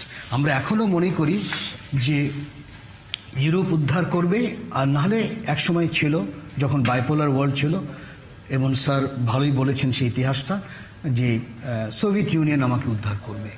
এবং যখন সোভিয়েত ইউনিয়ন কোলাপস করলো, এখানকার কমিউনিস্ট পার্টিওগুলো আবার কোলাপস হয়ে গেল, মানে কারণ ওর সাথে এমনভাবে লিঙ্ক ছিল। দ্যাট ওয়াজ মানে খুবই দুর্ভাগ্য, এত কলোনাইজ, এক্স্যাক্টলি, মানে এত কলোনাইজড হয়ে গেল। এবং যারা এক সময় সোভিয়েত ইউনিয়ন বা কমিউনিস্ট পার্টির কার্ড হোল্ডার ছিল, স্যার আমার চেয়ে আরও বেশি জানবেন এই ব্যাপারে, তারা কার্ড হোল্ডার ছিল, তারা একেবারে রীতিমতো পশ্চিমা ঘেঁষা হয়ে গেল, অনেকে তো একেবারে ওয়ার্ল্ড ব্যাংকের মধ্যে ঢুকে গেল। এই যে চিন্তাটাই হলো আমাকে প্রশ্ন করতে হবে, আমাদের গণতন্ত্র কোনোভাবে পশ্চিমা রাষ্ট্রের উপরে ভিত্তি করে হয়নি, জিরো। এটা হয়েছে একেবারে আমাদের মানে জমি থেকে ওঠা গণতন্ত্র। আমরা যে অত্যাচার হয়েছি ব্রিটিশদের আমলে, পাকিস্তানের আমলে, জেনোসাইড যে ফেস করেছি, সেটা মনে রাখতে হবে। 71-এ আমেরিকা বড় আকারে আমাদের কি বলে স্বাধীনতার বিরুদ্ধে ছিল, তো ওই যদি এবং সোভিয়েত ইউনিয়ন আমাদের সাথে ছিল। তো এই যে ধারণাটা তৈরি হয়েছে, এটা আমি মনে করি খুবই মানে আমার কাছে তো কষ্ট লাগে, এবং আমি মনে করি খুবই ভয়ঙ্কর একটা ধারণা। কারণ হচ্ছে যে সবাই তাকিয়ে আছে যে ওই যে আমেরিকা স্যাংশন দিয়েছে আজিজ সাহেবের ইত্যাদি, নিশ্চয়ই গণতন্ত্রের জন্য। Absolutely not, absolutely not. আমি একেবারে স্ট্রেটলি, নাহলে আজকে ইয়েল, স্ট্যানফোর্ড, হার্ভার্ড এইভাবে দাঁড়াতো না। একটা জেনোসাইড হচ্ছে, একটা জেনোসাইডের লাইভ একটা জেনোসাইডকে সাপোর্ট করে যাচ্ছে একটা রেজিম, এবং আমেরিকার জনগণ রাস্তায় নেমেছে এবং জুজরা রাস্তায় নেমেছে। সেখানে আমরা এখনো ভরসা করছি যে আজিজ সাহেবকে দিচ্ছে। It's political. যদি কোনো কোয়ার্টারের জন্য তাহলে পলিটিক্যাল সান্ত্বনা, অ্যাবসলিউটলি ইটস পলিটিক্যাল দিতে হবে। এবং কিছুটা হয়তো আমরা একটু শুনলাম চীনের কথা, মনে হয় হয়তো যেহেতু আমাদের প্রধানমন্ত্রী চীনে যাবেন জুলাই মাসে, মনে হয় অলরেডি তারাও মনে হয় খোঁজখবর রাখছেন যে বড় আকারে কিছু হয়তো ইনভেস্টমেন্ট হবে। বিয়া বেঙ্গলে তাদের ইনভেস্টমেন্ট যে নতুন বিল্ডিং হবে, সেখানেও তারা একটু চিন্তিত হয়ে যাচ্ছে, এখানে এখন আরও বিডার্স তৈরি হয়েছে। So it's a issue of economics and issue of politics, সেভাবেই দেখা দরকার। কারণ এরকম স্যাংশন ওনাকে দিয়ে কি লাভ হবে, মানে হাউ ডাজ দিস, প্রথমে উনি he is not part of the military etcetera, মানে যদি দিতেই হতো তাহলে যখন উনি ছিলেন তখন যদি 3 বছর আগে ঠিক এই সময়টাতে উনি কিন্তু হোয়াইট হাউসে এবং পেন্টাগনে দুটি বড় সম্বর্ধনা পেয়েছেন। অ্যাবসলিউটলি, আমার এখনো মনে আছে সেটা। আর যদি দিতেই হয় এরকম মানুষকে, তাহলে তো প্রেসিডেন্ট নওয়াজ শরীফকে তো বহু আগে দেওয়া উচিত, যাকে 10% প্রাইম, না এখন তো মনে হয় জারদারি 10% বলা হয়, তাই না? তো তাকেও তো আমার মনে হচ্ছে যে এটাকে একটা পলিটিক্যাল হিসেবে দেখা দরকার, এবং তারাও ভালো করে জানে। না, এটা কি ইনসাইট ফ্রম বাংলাদেশের যে কন্টিনিউয়াস ক্যাম্পেইন, এটাতে আমেরিকা, আমি এখানে একটু কি করি, কোনো কারাপশন কথা বলা হয়নি, এটা স্টেট কারাপশন কথা বলা হয়। Misuse of power, main misuse of power. হ্যাঁ, তো মিসইউজ অফ পাওয়ার, এটা তো মানে ওই নোয়াম চমস্কির একটা সুন্দর ভাইরাল একটা আছে ইউটিউবে, that all the US presidents after second world war সবগুলো ওয়ার ক্রাইম করেছে। তাতে কি তাদের ইনস্টিটিউশন ভেঙে গেছে? This is my second point. এই যে ধারণা করা হচ্ছে যে আজিজ সাহেব বা বেনাজির জন্য একটা ইনস্টিটিউশন শেষ হয়ে গেল, absolutely rubbish. How is it possible? মানে অনেকে ধারণা করছে যে ও এটা আলোচনায় আছে। আচ্ছা, আছে না, রাইট, এক্স্যাক্টলি, সেটা বলছি, সেটা বলছি, একটা ইনস্টিটিউশন। তাহলে তো বহু আগেই পশ্চিমা দেশে ইনস্টিটিউশন কোলাপস করে যেত, তারা যেভাবে। ডক্টর ইমতিয়াজ, আপনাকে থামাতে হচ্ছে, কারণ আমাদের একটা সংবাদ বিরতির সময় এসে। দর্শক, আপনারা আছেন আমাদের সঙ্গে, একটা সংবাদ বিরতি, ফিরে আসবো আলোচনায়। সংবাদ বিরতির পর ফিরে এলাম এডিটর্স গিল্ডের গোল টেবিল আলোচনা। আমাদের আজকের বিষয় দেশে দেশে ক্ষমতার চেহারা। আমি আরেক দফা আমাদের আলোচকদের সাথে পরিচয় করিয়ে দিচ্ছি। আছেন অধ্যাপক আবুল কাশেম ফজলুল হক, ব্রিগেডিয়ার জেনারেল অবসরপ্রাপ্ত ডক্টর এম সাখাওয়াত হোসেন, অধ্যাপক মাহফুজা খানম এবং ডক্টর আব্দুর রব খান। এই পাশে আছেন অধ্যাপক doctor Imtiaz Ahmed, major general অবসরপ্রাপ্ত হেলাল মুর্শিদ খান বীর বিক্রম, জনাব খুরশিদ আলম অ্যাডভোকেট এবং জাহিরুল আলম সাংবাদিক। ইমতিয়াজ আহমেদ, আপনি অসমাপ্ত ছিলেন এই যে ক্ষমতার রসায়ন বিশ্বজুড়ে। Thank you. আমার মনে হয় শেষ জাস্ট কয়েকটা কথা বলতে হচ্ছে। আমার মনে হয় হেলাল সাহেব খুব ভালো করেই বলেছেন যে বাইপোলার, ইউনিপোলার, এই মাল্টিপোলার ওয়ার্ল্ডে যাচ্ছি। এই মাল্টিপোলার ওয়ার্ল্ডে, এবং ওটাও উনি ভালো করেই বলেছেন যে এফিসিয়েন্সি আর পেশাদারিত্ব বাড়াতে হবে, কিন্তু এফিসিয়েন্সি আর পেশাদারিত্ব। কারণ ইউনিপোলার আর বাইপোলার খুব predictable, but multipolar is not predictable. এবং আমি আবার একটা শব্দ ব্যবহারও করেছি যে মাল্টিপোলারটা হবে fluid multipolar, it's not going to be a rigid multipolar. একাধিক মাল্টিপোলারের মধ্যে আবার ইন্ডিয়া একটা সাব মাল্টিপোলার Exactly. আমাদের জন্য। হ্যাঁ, না, আমি- So we are actually Right. tripolar. না, আমি ইন্ডিয়াকে মানে একটা পোলারই বলবো, কারণ সে অলরেডি তার ইকোনমি ইউকে এবং ফ্রান্সের চেয়ে বেশি হয়ে গেছে, এবং যার জন্য সে বলছে সে কেন সিকিউরিটি কাউন্সিল পার্মানেন্ট মেম্বার হবে না। আই থিঙ্ক, আমি মনে করি যথেষ্ট সেখানে যুক্তি আছে।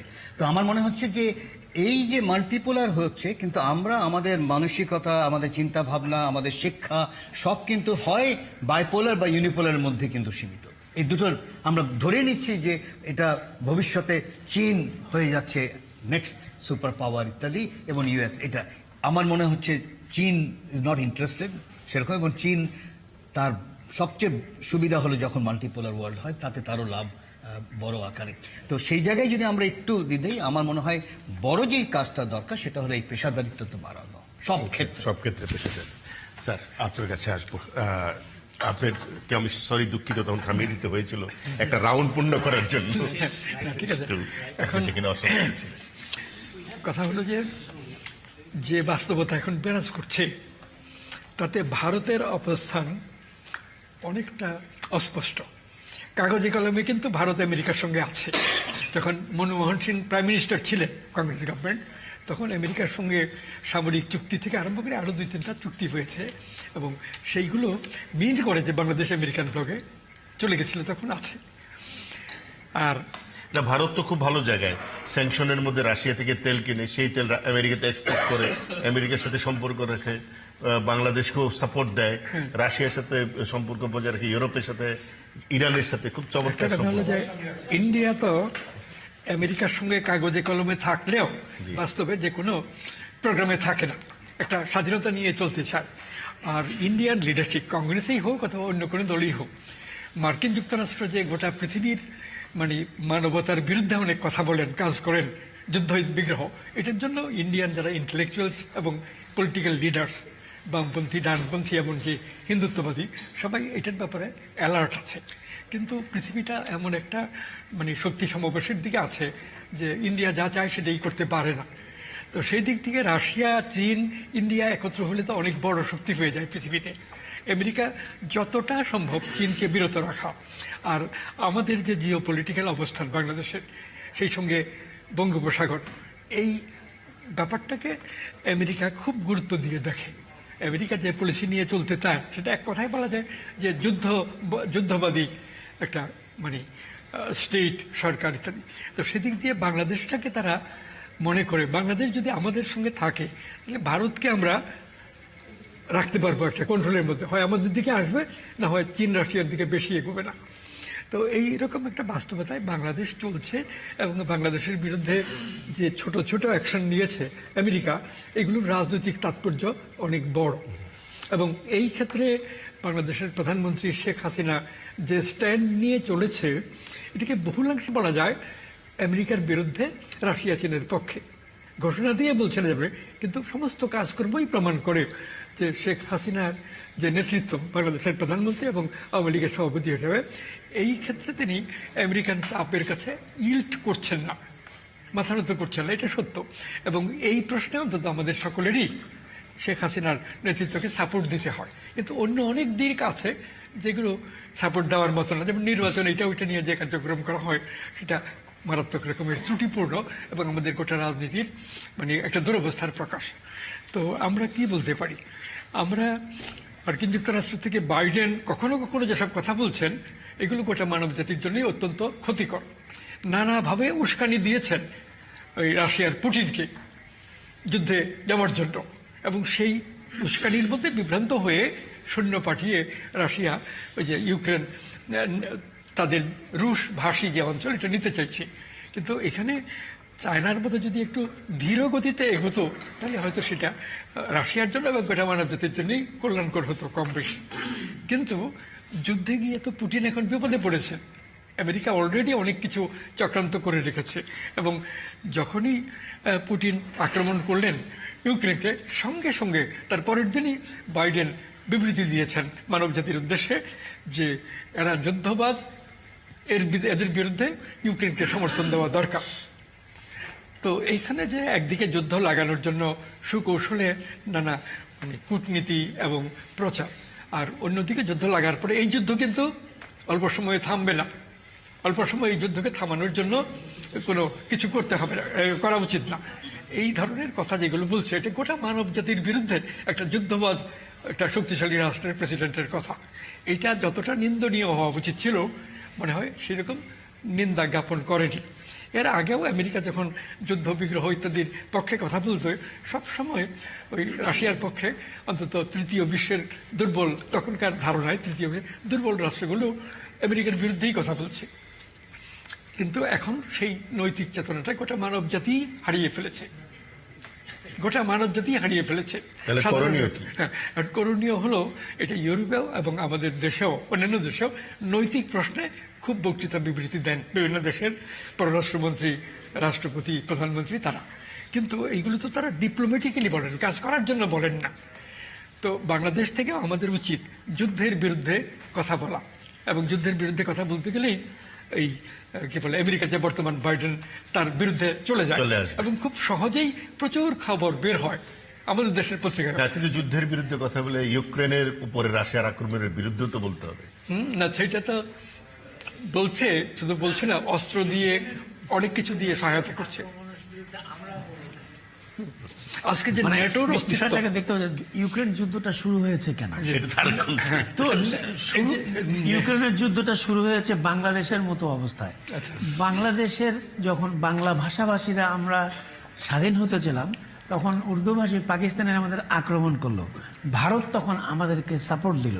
ইউক্রেনের একই অবস্থা, ইউক্রেনের পুরা অর্ধেক ইউক্রেনের কালচার রাশিয়ান, ভাষা রাশিয়ান, অর্ধেকের বেশি, হিরোরা রাশিয়ান। সেই দেশকে যখন একটা সরকার এসে সেই রাশিয়ান ভাষা বন্ধ করে দিল, টেলিফোনে কথা বলার জন্য মস্কোর সাথে তাদেরকে শাস্তি প্রদান করলো, ধর্মীয় নেতাদেরকে ধরে নিল, তখন রাশিয়া কি করবে? তখন এই যে প্রভোকেশন, এটি একটি কারণ। আরেকটি হলো যে আপনার লক্ষ্য করে দেখেন, নেটো 49 থেকে 90 সাল পর্যন্ত 16টা দেশ, 14 থেকে 2000 এসে একসাথে 32টা হলো। রাশিয়া শুধু বলেছিল don't touch Ukraine and don't touch the না, এই আপনার ওই যেটা ওরা নিয়েছিল এই অংশটা, এইটা ছাড়া তোমরা যা কিছু নাও আমরা মেনে গেছি, আর সভ্যতা করো। বলছিলাম এই যে গোরবাচেভ মারা গেলেন বেশি দিন আগে না, হয়তো 1 বছর 1.5 বছর আগে, বছর দেড়েক আগে। গোরবাচেভ মারা যাওয়ার পরে মানে তার মন্ত্রী পরিষদেরই কেউ অনুরোধ করেছিলেন যে গোরবাচেভের শেষ কৃত্যানুষ্ঠানে আপনার যাওয়া উচিত। তখন পাবলিকলি যে বক্তব্য পুতিন দিলেন সেটাও লক্ষ্য করার মতো। পুতিন বললেন যে গোরবাচেভ আমেরিকার উস্কানিতে সোভিয়েত ইউনিয়ন ভেঙে দিয়েছেন, আমেরিকার পিপুল এটাতে মানে উদ্যোগিত ছিলই না, এমনকি সমর্থনও করেননি। কিন্তু যেহেতু তিনি প্রেসিডেন্ট ছিলেন, আমাদের পার্টিও মানে অনেকটা এই ব্যাপারে গুরুত্ব দিয়ে দেখেননি, তার ফলে পুতিন এই পেরেস্ট্রোইকা, গ্লাসnost এইগুলো ঘোষণা করে রাশিয়াটাকে ভেঙে দেওয়ার বন্দোবস্ত করলেন এবং ভেঙে গেল। এই ভেঙে যাওয়াতে কোনো উল্লেখযোগ্য রক্তক্ষয় হয়নি, মারামারি হয়নি, বলা যায় আইনসভায় আইন করে বের করে দিল। তো পুতিনের কথা হলো যে এইখানে তো রাশিয়ার স্বার্থ রক্ষার জন্য ওই সরকার কোনো কাজ করেনি। আচ্ছা, এবং গোরবাচেভকে এই দেশের মানুষ জাতীয় বিশ্বাসঘাতক মনে করে। Thank you. আমি ডক্টর সাখাওয়াত, আমি কেন যাবো তার অনুষ্ঠানে? ডক্টর সাখাওয়াত, আপনার কাছে আসি। আপনি আলোচনা করবেন আবারও সেই বিশ্ব রাজনীতিতে ক্ষমতার, আমরা চীনকেও ড্রিল করতে দেখছি, পানিশমেন্ট ড্রিল এগেনস্ট তাইওয়ান, অন্যান্য ইস্যুতে দেখছি। সম্প্রতি ভারতে একটা নির্বাচন হচ্ছে, এই নির্বাচনের মাঝেই বাংলাদেশের একজন সংসদ সদস্য পশ্চিমবঙ্গে খুন হয়েছে অত্যন্ত নির্দয়, নির্মমভাবে, এবং তার লাশও খুঁজে পাওয়া যাচ্ছে না। আমরা গতকাল ভারতীয় পত্রপত্রিকাগুলোর যে খবর দেখছি এবং ভারতীয় রাজনীতির, বিজেপি সরাসরি পশ্চিমবঙ্গকে বলছে যে এখানে একটা সেফ জোন হয়ে গেছে আন্তর্জাতিক সন্ত্রাসী চক্রের, এবং একটা বড় অংশ বাংলাদেশ থেকে আসছে। যেই কসাইকে আনা হচ্ছে সেও বাংলাদেশি, যারা খুন করেছে তারা বাংলাদেশি এখন পর্যন্ত। এর কোনো ইম্প্যাক্ট কি পড়ছে কিনা দু দেশের সম্পর্কের, বা অথবা অন্য কোনো জায়গায় রাজনীতি? দু দেশের সম্পর্কে এটা প্রভাব পড়ার কথা নয়, তবে একটি জায়গায় ডেফিনেটলি পশ্চিমবাংলা সরকারও না, এটা সেন্ট্রাল গভর্নমেন্টকে দায়িত্ব নিতে হবে। সেটা হচ্ছে যে how this infiltration takes place. কারণ এটা যদি যতটুকু আমরা শুনছি বা পড়ছি বা দেখছি, আমি প্রায় সারাদিনই এটা ফলো করছি বিভিন্ন মিডিয়াতে, কিভাবে ইনফিলট্রেট করলো।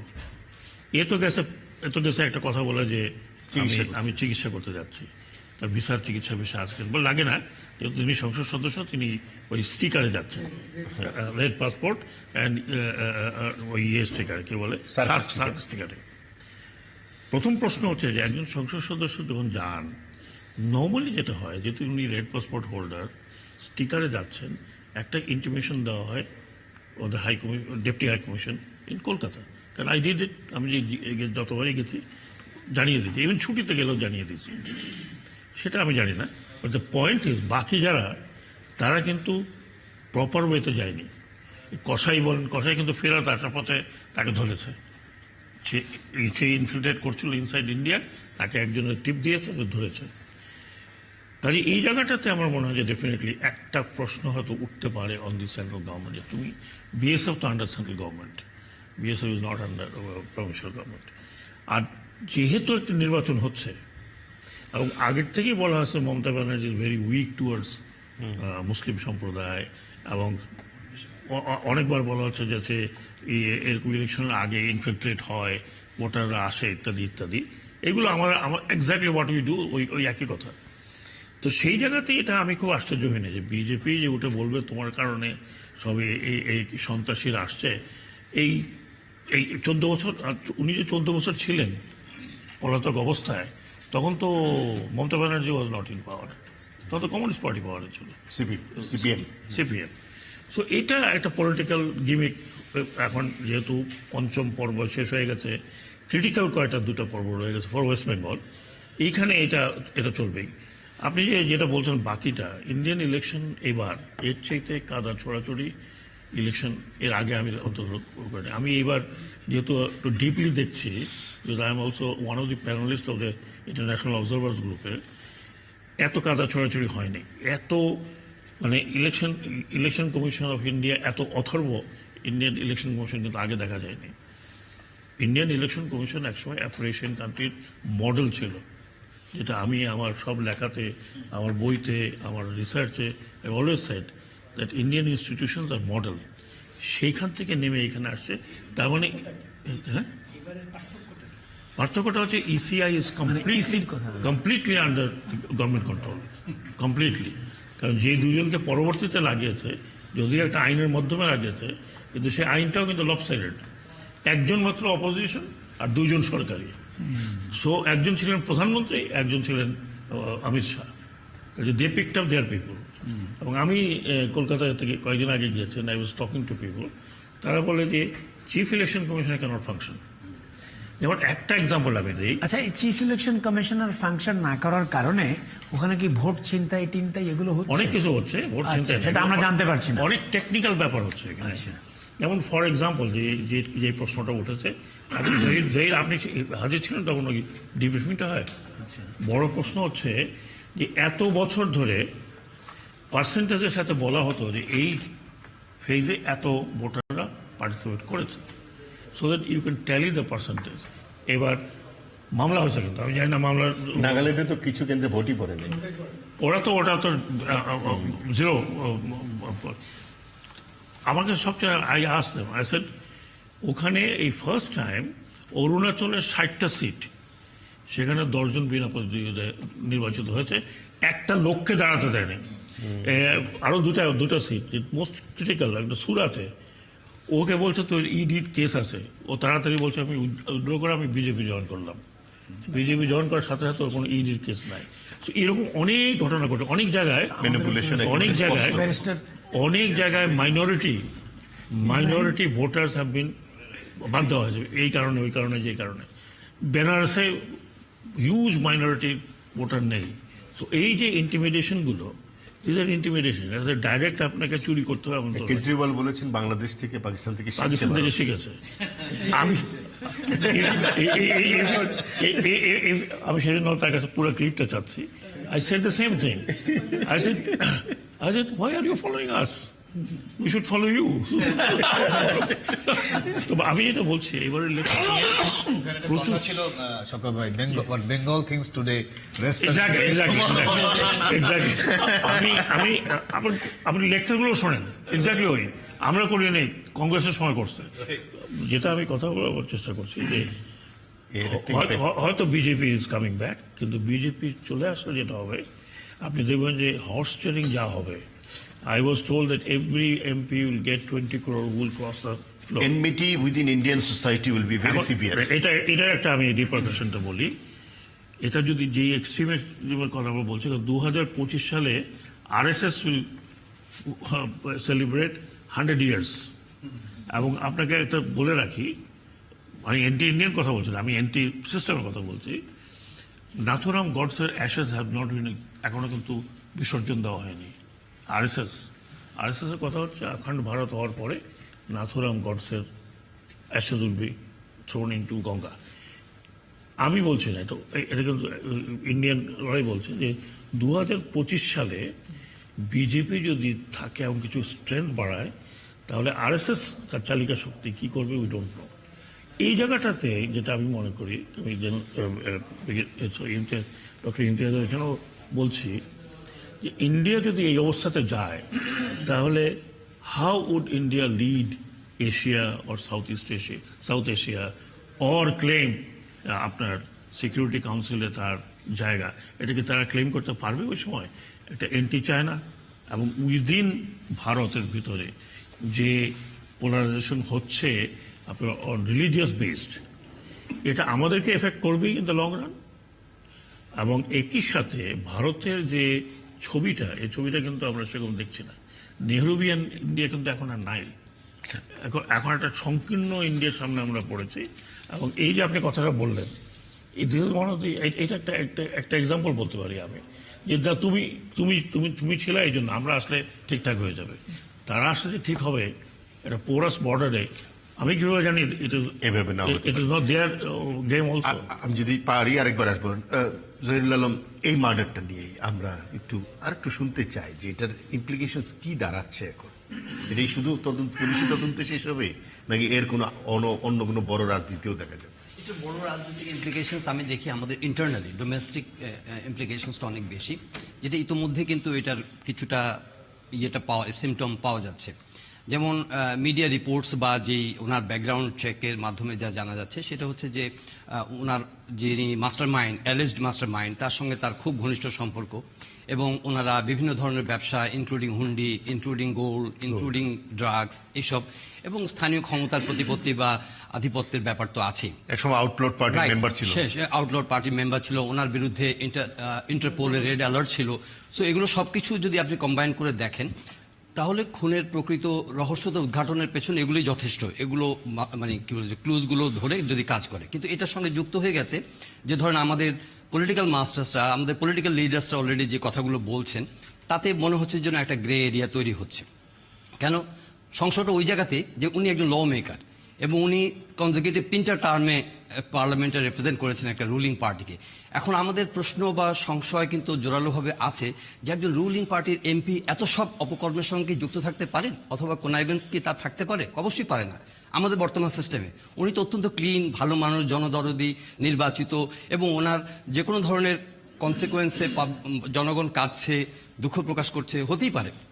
কিন্তু পার্লামেন্টে আমরা যখন আমাদের পার্লামেন্টের কোয়ালিটি অফ পার্লামেন্ট নিয়ে, ইরেসপেক্টিভ এনি পার্টি অ্যাফিলিয়েশন, আমরা যদি বলি যে বিভিন্ন জরিপে দেখি যে পার্লামেন্ট এখন পলিটিশিয়ানের হাতে নাই, ব্যবসায়ীদের হাতে চলে গেছে, যারা মানে টাকা লুট করছে, যারা অর্থ পাচার করছে, তাদের উপরে পার্লামেন্টের নেতৃত্ব চলে যাচ্ছে, তারা ইনফ্লুয়েন্স করছেন। আপনার গ্লোবাল ডমিনেন্সের কথা বলছেন, যেখানে ইউএস ডমিনেট করছে বা আদার পার্টিজ ডমিনেট করছে। আমাদের এখানেও তো তারাই ডমিনেট করছে, যাদের একটা সংগঠিত শক্তি আছে।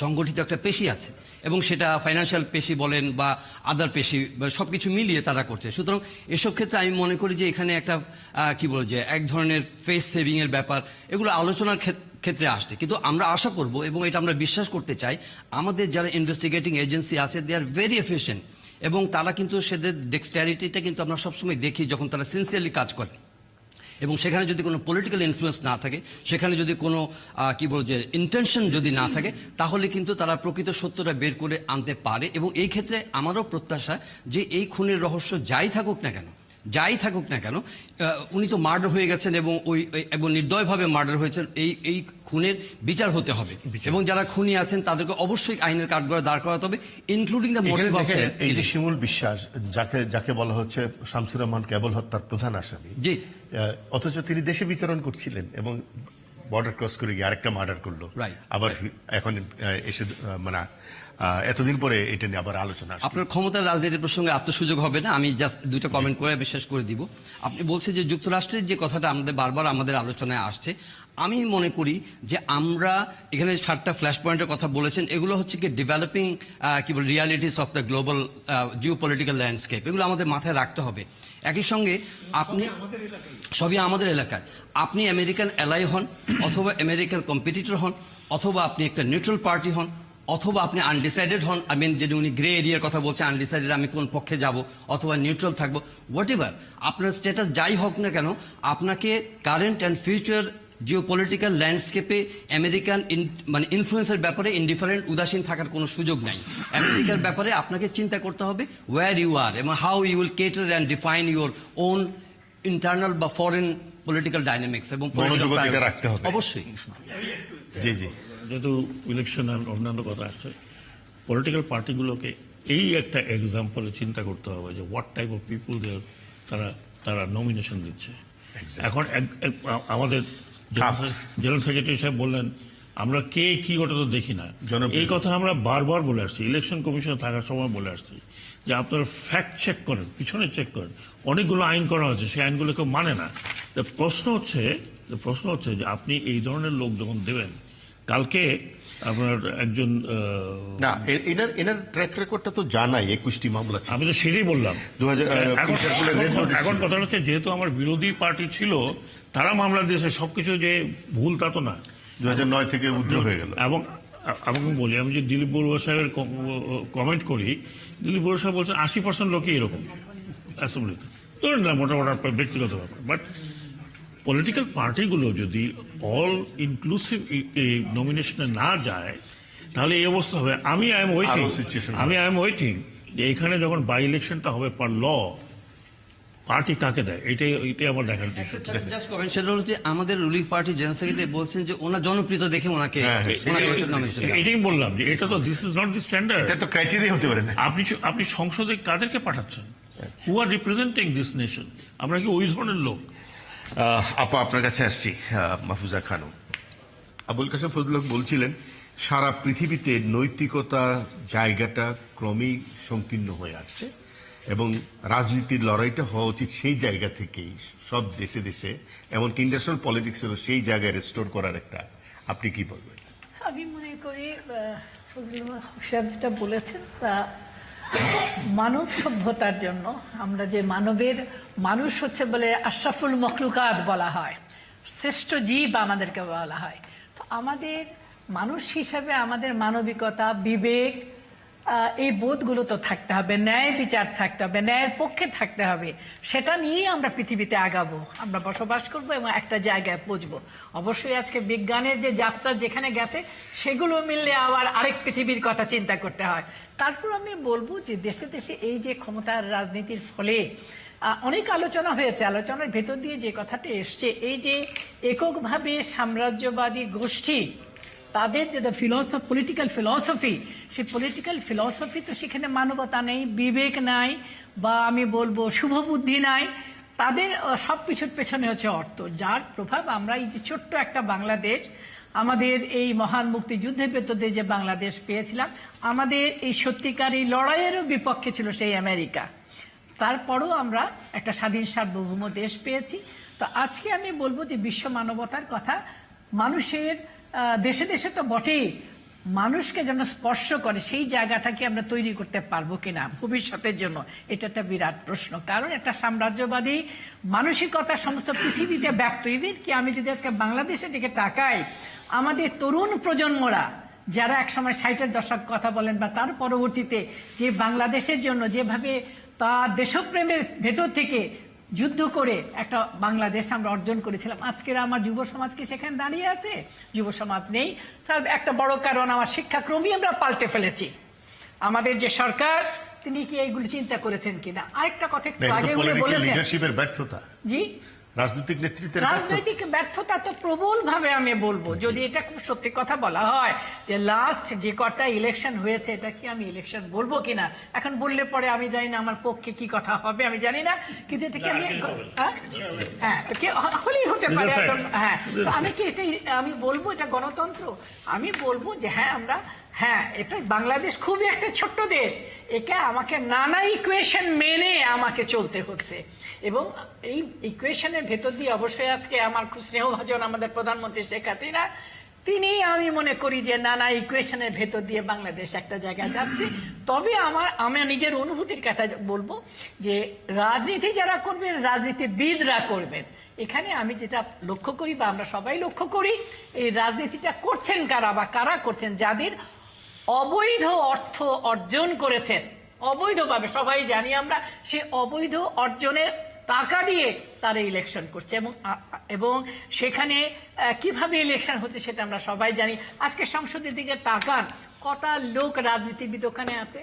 আমি প্রত্যেক দলের কথাই বলতে চাই, আমি শুধু আওয়ামী লীগের কথা বলবো না, যে কোনো রাজনৈতিক দল যারা বিপক্ষে আরো অন্যান্য, প্রত্যেকেই হচ্ছে অর্থ, এবং সে অর্থটা একেবারেই যদি বলি, যদি আমার দেশে আইন থাকে, একজন আইনবিদ এখানে আছেন, আমি বলি আইন কি প্রয়োগ হচ্ছে তাদের জন্য? আইন কি সেভাবে প্রয়োগ হচ্ছে না। আইন যদি তার আইনের একটা বড় জায়গা হচ্ছে মানুষের জন্য, আইনটা হলে পরে মানুষ বুঝবে যে এই অন্যায় করলে পরে তার এই শাস্তিটা হবে, সুতরাং আমি এখান থেকে বিরত থাকবো। কিন্তু সেই জায়গায় আমরা কিন্তু আজকে বাংলাদেশে নাই বলে আমার ধারণা। যে কারণে আমি বলবো, একটু আগে যে উনি আলোচনা করলেন, যিনি খুন হলেন তার জন্য লোকে কাঁদছে আপনি বললেন, সেটা আমিও কাগজে পড়েছি, কিন্তু তার যাত্রাটা কোথা থেকে, তার জীবনটা কোথা থেকে? একজন সাংসদ সদস্য, তিনি ব্যবসা করছেন, সোনার ব্যবসা করছেন, এবং সেটাও কি আমি জানি না বৈধ উপায় না। হ্যাঁ সোনার ব্যবসা করতেই পারেন একজন, কিন্তু সেটা তো বৈধ পথে হতে হবে বলুন তো। এরকম শুধু তার কথা আমি বলবো না, এখন যদি আপনি আমাদের 300 জন সাংসদের যদি একটা রোজ নামচা না, তার জীবন যদি নামা যায়, হ্যাঁ যদি বার করেন, আপনি কি কটা লোককে আপনি বলতে পারবেন যে শুদ্ধ আচরণের ভেতর দিয়ে রাজনীতিবিদ হিসেবে তিনি এখানে এসছেন? আমি বলতে পারবো না। তবে আজকে দুঃখের সঙ্গে যেটা বলবো, যে কথাটা আপনারা বলেছেন যে সোভিয়েত ইউনিয়নের পতনের পর আমাদের যারা বামপন্থী ছিলেন, অর্থাৎ আমি বলবো বামপন্থীদের একটা বিরাট ভূমিকা ছিল 60 দশকে, এটা অনস্বীকার্য। এবং আমি বলবো তার সঙ্গে কথাটাও বলতে চাই, যারা সেই ছাত্র সংগঠনটা করেছিলেন, আমি নামই বলবো যে ছাত্র ইউনিয়ন একটা বিরাট ভূমিকা ছিল এদেশের মুক্তিযুদ্ধ। শুধু তাই না, 6 দফাকে ক্যারি আউট করার, যখন নাকি বঙ্গবন্ধু 6 দফা দিয়েছিলেন, সেটা যেমন ছাত্র লীগের ছেলেমেয়েরা করেছে, ছাত্র ইউনিয়নের ছেলেমেয়েরাও সেটা নিয়ে গেছে, এবং এই 6 দফাকে ক্যারি আউট করেই কিন্তু আমি বলবো 69-এর গণ অভ্যুত্থান এবং 70-এর নির্বাচন এবং 71-এর মহান মুক্তিযুদ্ধ। আজকে এই তরুণ সমাজ কোথায় চলে যাচ্ছে, এখানেও এটাও ভাববার বিষয়। আমার দেশটা ছোট্ট, অন্তত আমি আমার দেশকে নিয়ে ভাবতে চাই। আমি ভাবতে চাই পৃথিবীর পার্সপেক্টিভ তো বটেই, আমি চিন্তা করবো আমার অবস্থানটা কোথায়। সেটা যেমন ঠিক আমার ওই যে ভারতের সাথে অবশ্যই সুসম্পর্ক আমাকে রাখতে হবে। নট দ্যাট আমি যদি সেদিন ভারতের কাছে যদি আমরা মুক্তিযুদ্ধের সময় না থাকতাম, ভারত আমাদের বাংলাদেশের, এবং ইন্দিরা গান্ধীকে আজকে অবশ্যই আমরা সম্মানের সাথে তাকে শ্রদ্ধা জানাবো, তিনি ছিলেন বলে আমাদের 9 মাসের ভেতরে আমরা একটা স্বাধীন সার্বভৌম দেশ পেয়েছিলাম। তো আমি মনে করি যে নিরপেক্ষ দৃষ্টিভঙ্গি, নিরপেক্ষ থাকা যায় না, এটা বললে নিরপেক্ষ আবার একটি পক্ষ, নিরপেক্ষ একটি পক্ষ, সুতরাং নিরপেক্ষ না।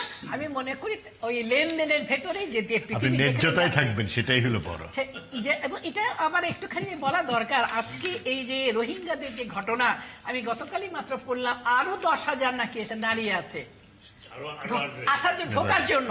তাতে বলুন বাংলাদেশে কতগুলো চ্যালেঞ্জ চলছে আমাদের। তো আমি যেটা বলবো যে ভাইয়ের সাথে আমি একমত যে আমাদের শুভবুদ্ধি সম্পন্ন মানুষের অভাব নেই। আমি প্রথমে বক্তব্যে বলেছি যে আমাদের আসার জায়গা হচ্ছে সেটা যে তরুণ প্রজন্ম যারা আমেরিকা, ইউরোপ, পৃথিবীর সর্বত্র তারা তরুণরা রাস্তায় নেমেছে প্যালেস্টাইনের পক্ষে, মানবতার পক্ষে, বিবেকের পক্ষে। বাংলাদেশে নামেনি। আমরা সেই আশায় থাকব এবং আমরা যে যেখানে আছি যেন এই পক্ষে দাঁড়িয়ে আমাদের ছোট্ট জায়গা আমরা যেন কাজ করে যাই। ডক্টর আব্দুর রব খান, বাংলাদেশের প্রধানমন্ত্রী সাহস করে আমেরিকার বিরুদ্ধে দাঁড়িয়েছে, চীন এবং রাশিয়ার পক্ষে গেছে, স্যার বলছিলেন। এই যে অফেন্সিভ পলিসি যদি আমরা ডিফাইন করি এটাকে, আন্তর্জাতিক বিশ্লেষক হিসেবে আপনার কাছে কি মনে হয় যে আমরা আসলেই এক ধরনের বড় প্রভাবের জায়গা নিজেরাই তৈরি করছি, নাকি নিজেদের জন্য ঝুঁকির জায়গায় তৈরি করছি?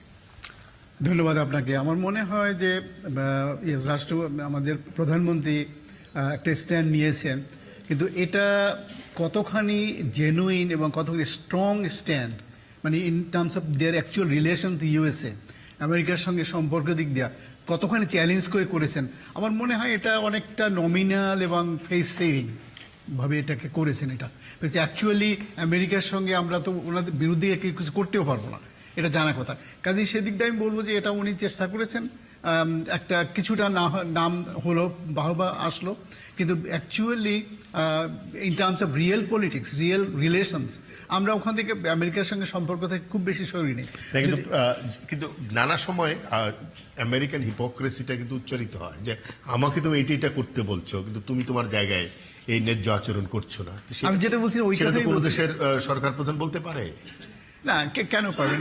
উনি বলেছেন যেটা ঠিকই বলেছেন, কিন্তু এটা হলে অনেকটা ওই যে হিপোক্রেসির মতো অনেকটা আসছে এইটা। বিকজ আপনি তো ওদের এই আমেরিকার যে ডিফেক্টসগুলো আছে, ওদের ডেমোক্রেসিটা, সেই ডেমোক্রেসি, আমরা কিন্তু সেই ডেমোক্রেসির ডিফেক্টস থেকে সাফার করছি কিন্তু অনেকখানি। আমাদের ডেমোক্রেসি কতখানি, ইতিহাস যেটা বলছি কিছুক্ষণ আগে, যে আমেরিকান ডেমোক্রেসির দিকে আমরা বাহবা দিই, কিন্তু আমাদের সমস্যা যেটা হচ্ছে যেটা, ইয়েস আমি স্বীকার করি ইমতিয়াজ, যে আমাদের লোকাল ভ্যালুজ, লোকাল কালচার, এইগুলোর স্ট্রেংথ থেকে যদি যে ডেমোক্রেসি অরিজিনেট করতো, that would have been the genuine democracy. কিন্তু আমাদের এটা না যা এখন কাজে, এখন যে কথাটা আলোচনা হলো যে আমরা ইন্ডিয়াইজ, আমাদের কাছ থেকে আমরা যে পলিটিক্যাল প্র্যাকটিস করছি ইন্ডিয়া শিখছে না, তাই হচ্ছে। কাজে সেদিক দিয়ে দেখা যাচ্ছে যে আমরা সামনের দিক দিয়ে আমরা খারাপটাই বেশি, ভালো না। জেনুইন এবং ওয়েলফেয়ার ওরিয়েন্টেড, ভ্যালুজ ওরিয়েন্টেড, নৈতিকতা, সেই সাপোর্টেড ডেমোক্রেসি কিন্তু আস্তে আস্তে বিলুপ্ত হয়ে যাচ্ছে। আমেরিকা তো সারা পৃথিবীতে human rights and democracy export করে, আমরা তো ইলেকশন সিস্টেম এক্সপোর্ট করছি। হ্যাঁ, ওরা ফর্মালি ওরা বলছে ফর্মাল পলিটিক্স, ফর্মাল ডেমোক্রেসির দিক দিয়ে ওরা তার বলছে, তাই বলছে, আমরা সেগুলো করতেছি, কিন্তু actually they are not in support of democracy also. তারা সমস্ত সব কিছুতেই আমরা হিপোক্রেসি, অটোক্রেসি এগুলোকেই সাপোর্ট করে যাচ্ছে। কাজে আমরা দেখছি দুনিয়াটা একই রকম হয়ে যাচ্ছে। লোকাল ভ্যালুজের কথা বলি আর আন্তর্জাতিক সম্পর্কের কথা বলি, এটা it's going to be undemocratic world, undemocratic practices, সেগুলো হচ্ছে। হ্যাঁ, জেনারেল হেলাল মোর্শেদ। আমি ওই অ্যাঙ্গেলেই বলতে চাচ্ছি যে ডেমোক্রেসি, আমেরিকান ডেমোক্রেসি দুটো ভাগ আছে। একটি হলো ইন্টারনালে আমেরিকানরা বা ইউরোপিয়ানরা অবশ্যই ডেমোক্রেটিক, এটা নিয়ে তর্ক করলে বোধহয় আমাদের বোকামি হবে। ইন্টারনাল ডেমোক্রেসিতে ভোট ছিনতাই হয় না, না চুরি চামারি বা মারামারি বা অস্ত্র নিয়ে রাত্রে ভোটে যেতে দেব না, এ ধরনের ঘটনা আমেরিকাতে বা ইউরোপে হয় না। সুতরাং তাদের প্রতিনিধিত্বগুলো সঠিক থাকে। কিন্তু যখন আন্তর্জাতিক পর্যায়ে স্বার্থ আসে, তখন তারা অন্যভাবে বিহেভ করে তাদের স্বার্থ রক্ষার জন্য। এখানে আপনি ডিফেন্স করতে পারেন, বাইডেন বলতে পারে আমি তো জনগণের দ্বারা নির্বাচিত, তো জনগণের স্বার্থের জন্য আমি বিশ্বকে ধ্বংস করতে হলেও করতে হবে, it is my right. So এই নিয়ে ঝগড়া আমাদের করলে চলবে না। আমাদের নিজস্ব ডেমোক্রেসি ইন্টারনালি যেটা, সেটাকে ঠিক করতে হবে, কালচারালি সেটা ঠিক করতে হবে। এবং যে যাই বলুক না কেন, মানে আমাদের নির্বাচনের যে অবয়বটি যেটি হয়েছে এবার, সেটি বিশ্বের বা একটা স্ট্যান্ডার্ড ভাবে হয়নি। সেটার জন্য দোষ কাকে দিবেন সেটা নিয়ে আলোচনা হতে পারে। সেটা বলতে পারে যে আওয়ামী লীগ নমনীয় হয়নি, বিএনপি নমনীয় হয়নি, বা জাতীয় পার্টি সঠিকভাবে আসতে পারেনি।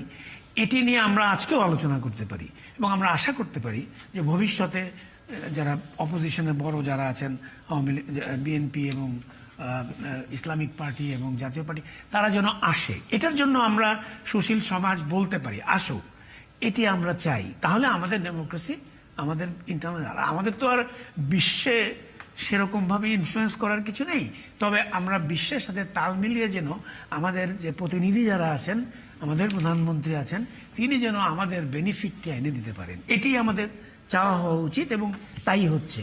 সেটি কতদূর হচ্ছে, কত ক্রাইটেরিয়াতে হচ্ছে, সেটা হয়তো আমরা আজকেও আলোচনা করতে পারি।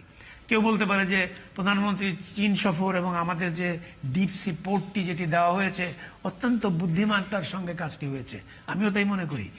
এই যে আমাদের যে এই যে ডিপ সি যে পোর্টটির জন্য দেওয়া হয়েছে, সেটি কিন্তু আমরা অনেক চিন্তা ভাবনা করে স্ট্র্যাটেজিক্যালি এমনভাবে করা হয়েছে যাতে কেউই মানে শেষ পর্যন্ত জাপান পেয়ে আমাদের জন্য একটা নিউট্রাল জায়গায় দাঁড়িয়েছে। আমরা কি মনে করি না যে এটা আমাদের প্রধানমন্ত্রীর একটা দারুণ প্রজ্ঞাপূর্ণ কাজ হয়েছে? আমি বিএনপি আওয়ামী লীগ হিসাবে বলছি না, আমি একজন নাগরিক হিসাবে বলছি। তাতে আমরা তিনটি গ্রুপকেই, ওই যে সেই ট্রাইপোলার ওয়ার্ল্ডকেই আমরা একটা জায়গায় নিয়ে আসতে পেরেছি। এটা কি আমাদের ডিপ্লোমেসি, রাজনীতির একটি প্রজ্ঞা নয়? এইভাবে যদি আমরা এগিয়ে যেতে পারি, আমি মনে করি দেশের ভালো হবে। এবং আমাদের এটাই চিন্তা করা উচিত, আমাদের স্বার্থের জন্য আমরা দরকার পড়ে ক্রুয়েল হব, কিন্তু আমাদের স্বার্থ রক্ষা করতেই হবে। আমরা আমেরিকা সম্বন্ধে কিছু মজার ঘটনা আছে, যেমন আমরা বলি যে, অনেকেই বলে যে the war, Ukraine war, the war was planned in Washington, the attack was done by Moscow. যুদ্ধটা অ্যাকচুয়াল প্ল্যানিং করেছে রাশিয়া, আক্রমণ করেছে। এটা এর কথা, একটা ইউএস সিনেটরের কথা, সিনেটর ব্ল্যাক, উনি ভার্জিনিয়ার সিনেটর, উনি এই কথাটি জার্মানিতে যেয়ে বলেছিলেন। সো আরেকটি আমরা অনেকেই মনে করি, যেমন ধরেন পার্ল হারবার, আমরা বিশ্বে জানি যে পার্ল হারবারকে আক্রমণ করেছিল জাপানিজরা এবং সেই জন্য দ্বিতীয় যুদ্ধে জড়িয়েছে আমেরিকা। কিন্তু এর পেছনের কিন্তু বিষয় অন্য। জাপান থেকে যে লজিস্টিক সাপোর্ট যেটা সিঙ্গাপুরে আসতো, যেখান থেকে চায়না হয়ে ভারতে যুদ্ধ এসে পৌঁছেছিল, এই লজিস্টিক লাইনটা যেটা জাপান থেকে সিঙ্গাপুরে আসতো, এই লজিস্টিক লাইনটাকে আক্রমণ করেছে আমেরিকান সাবমেরিন দিয়ে। এবং এমনভাবে তারা পজিশনিং করেছিল যে ওই লজিস্টিক লাইনটা বন্ধ হয়ে যাওয়ার কথা ছিল। যদি বন্ধ হয়ে যেত, ভারত আক্রমণ বন্ধ হয়ে যেত। ব্রিটিশদের যে আক্রমণ যেটা করছিল ব্রিটিশদের বিরুদ্ধে জাপানিজরা, সেটি বন্ধ হয়ে যেত জাপানের। তখন যখন এই স্ট্র্যাটেজি তৈরি হলো, তখন জাপানের কোনো উপায় ছিল না এই প্যাসিফিক ফ্লিটকে ধ্বংস না করে এই যুদ্ধটা চালাতে পারতো না। যুদ্ধটা শুরু করলো কে? আক্রমণটা করলো কে? আক্রমণ করলো জাপান, কিন্তু তার আগে আক্রমণ করেছিল। হেলাল মোর্শেদ, একটা ছোট প্রশ্ন এই ফাঁকে করে নেই, মনে হয় আমাদের দর্শকদেরও ইন্টারেস্ট আছে একটু। এই যে নতুন করে যে রাখাইনে যে অস্থিরতা, মিয়ানমারে আরো 10,000 12,000 on the line to come, Bangladesh তো ঢুকতে দিতে চাচ্ছে না, ঠিক নিরাপত্তা কৌশলটা ওখানে কিরকম থাকবে বা থাকা উচিত? রাখাইনের বিষয়টা তো আন্তর্জাতিকভাবে আমরা কানেক্টেড হয়ে গেছি, এটা বোধহয় সাকাওয়াত সাহেব ভালো বলতে পারবে, উনি স্টাডি করেছেন এই বিষয়টা। আমি অত না, আমি শুধু একটাই, আমি রাখাইনের যে আমি বার্মাতে যে দ্যাট ইজ মিয়ানমারে যে আমাদের রাষ্ট্রদূত ছিল, জেনারেল নামটা ভুলে গেলাম, ওই যে ওকে আমি প্রথম যখন ইনফ্লাক্স শুরু হলো, তখন ওকে আমি বলেছিলাম যে তোমার মতটা কি? তো ও বলেছিল, আমি সরকারকে বলেছিলাম যে এটিকে এন্ট্রি না করতে দিতে। এটি ওর রাষ্ট্রদূত হিসাবে ওর একটা রিপোর্ট ছিল। ও আমাকে বলেছিল যে স্যার, আমি মানা করেছিলাম যে এটা শুরু করলে এটা শেষ হবে না, এবং তাই কিন্তু হয়েছে। এনিওয়ে, আমরা মাদার অফ কি বলে, একেবারে ডিফারেন্ট বিষয়, corruption and power politics, nexus তৈরি হয় কোন জায়গা থেকে? এটা আসলে ক্ষমতার রাজনীতি থেকেই হয়, খুব স্বাভাবিকভাবেই। আপনি যখন পাওয়ার পলিটিক্সে থাকবেন, তা আপনি যতই সৎ থাকেন, একটা পর্যায়ে আপনি সৎ থাকতে পারবেন না। এই আপনি চাকরি দেন, ওখানে একটি রিকোয়েস্ট করেন, ফোন করেন, এখান থেকে আসলে কারাপশনটা হয়, এবং একটা পর্যায়ে গিয়ে এটা খুব ম্যাসিভ আকারে হয়। তো ওই জন্য আমরা যতই চিল্লাচিল্লি করি কারাপশন বন্ধ করতে হবে, জিরো টলারেন্স, এটা আপনার রাষ্ট্রীয় পর্যায়ে যদি আনইউনিভার্স একটি সিদ্ধান্ত না থাকে, তাহলে কারাপশন বন্ধ করা যাবে না। কারণ একা দুর্নীতি দমন কমিশনের পক্ষে, যার হাজারো সমস্যা, তার লজিস্টিক সাপোর্টের সমস্যা, তার ইনভেস্টিগেটিং অফিসার আইওর সংখ্যা হলো 270 কি 80, এতগুলি মামলা, ভরি ভরি আপনার এলিগেশন, প্রতিদিন আপনার প্রায় 20,000 ফোন আসে। তারপরে কমপ্লেইন যাচ্ছে, আমরা এক্সামিন করে ওখান থেকে 5% কমপ্লেইন আমার এখতিয়ারের মধ্যে আসে, মানে আমি সেটা করতে পারবো। আর আমি যদি আমার এখতিয়ারের বাইরে কাজ করি তখন তো এটা কোর্টে চ্যালেঞ্জ হবে যে তুমি তোমার জুরিসডিকশনের বাইরে গিয়ে কাজ করছো। দুর্নীতি দমন বলতে কি বোঝান? দুর্নীতি দমন বলতে আমরা সাধারণত বুঝি আমাদের আইন অনুযায়ী যে অফেন্সগুলো শিডিউলে আছে সেটা যদি কেউ কমিট করে, কতগুলো শিডিউলে কতগুলো লেখা আছে? শিডিউলে কত হবে, খুব বেশি হলো 15-20টা। 15-20টা দোষ লেখা আছে করলে দুর্নীতি দমন হবে, কিন্তু আসলে কি বলে তাই? দুদক একটা সেফ জায়গায় হয়ে গেছে, কোন একটা কেস দুদকে ফেলে দিতে পারলেই হলো মোটামুটি একটা দীর্ঘ সময়। না, দীর্ঘ সময় তো লাগবেই, আপনাকে বিচার পেতে হলে সময় লাগবে। ধরেন একজনের যদি ডেলিগেশন আসলো, এটা তো যাচাই বাছাই প্রক্রিয়া আছে। আর পুলিশের মামলায় কোনো অনুসন্ধান হয় না নর্মালি, অ্যাকসেপ্ট সিআইডির অর্গানাইজ ক্রাইম ছাড়া।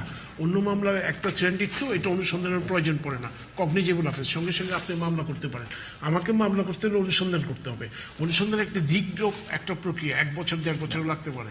তারপরে মামলা হয়, তারপরে ইনভেস্টিগেশন হয়, তারপরে চলে যায় আদালত, এবং দুদকের মামলাগুলি হয় সেপারেট আদালতে, নট অর্ডিনারি কোর্ট, স্পেশাল জাজেস কোর্ট। প্রসিডিউর টোটালি ডিফারেন্ট এবং ডিফারেন্ট পাবলিক প্রসিকিউশন, তো কাজে এখানে সময় সাপেক্ষ। একটা জিনিস, এই যে প্রতি বছরই একটা করাপশন পারসেপশন ইন্ডেক্স আছে, এটা নিয়ে আমরা দেখি যে সবাই কথা বলে, দুদকও বলে, কিন্তু আমাদের অবস্থান তো ভালো হচ্ছে না। এর সাথে আমাদের রাজনীতি সম্পর্ক আছে কিনা? অবশ্যই রাজনীতির সম্পর্ক তো আছে। এই ব্যাপারে একটি প্রশ্ন করতে চাই। জি, একটাই রাজনীতি, এস এ আলম সাহেবের ব্যাপারটা কি রাজনীতির জন্য বন্ধ হয়ে আছে নাকি আপনাদের ইনএফিসিয়েন্সির জন্য বন্ধ হয়ে আছে? না, এসালমের তো এত বড় একটা বিষয়। না, রাইট, মানে কোনটা 15টা কেস, মানে ও না না না না সরি, না আছে, অবশ্যই আছে। দেখুন, সালোমের কেসটা যেটা, এটা ইনকোয়ারি চলছিল, ইনকোয়ারি একটা হাইকোর্টের সুমোটো রুল, পরবর্তীতে অ্যাসালোমের গ্রুপের পক্ষ থেকে তারা আপিল বিভাগে গেলেন। আপিল বিভাগ বলল যে পাবলিক ইন্টারেস্ট লিটিগেশন আকারে যে রিটটি দায়ের করেছে ব্যারিস্টার সুমন, সেটা দুর্নীতি দমন কমিশনে নেই, তার ওখানে একটা দরখাস্ত দেওয়ার প্রভিশন আছে। তুমি ওখানে দরখাস্ত না দিয়ে হাইকোর্টে কেন করলা? আর হাইকোর্ট তাকে ওই পথে না গিয়ে সরাসরি কেন তাকে ইনকোয়ারি করতে বললো, এটাই অ্যাপিলেট ডিভিশন ধরেছে। এবং সেই মর্মে একটা পারসেপশন ক্রিয়েট হয়েছে যে অ্যাপিলেট ডিভিশন অ্যাসালমের ইনকোয়ারি বন্ধ করে দিয়েছে। আসলে এটা ঠিক না। অ্যাসালম অ্যাপিলেট ডিভিশন বলেছে যেই নেচারে হাইকোর্ট অর্ডার দিয়েছে that is not lawful, but BFIU and দুর্নীতি দমন কমিশন তারা ইচ্ছা করলে ইনকোয়ারি করতে পারবে, এতে কোনো আইনগত বাধা নাই। সেখানে হয়তো আপনি বলতে পারেন যে সুপ্রিম কোর্ট এটা করলো কেন, ইটস এ জুডিশিয়াল ইন্টারপ্রিটেশন, সেটা তো আমাকে মানতেই হবে, আর্টিকেল 111 অফ দ্য কনস্টিটিউশন। তবে যে আলমে হোক, আপনাদেরকে আমরা শুধু এতটুকু এনশিওর করতে চাচ্ছি, দুদক এগুলো করবেই, একটু হয়তো সময়ের ব্যাপার, এটা করবেই।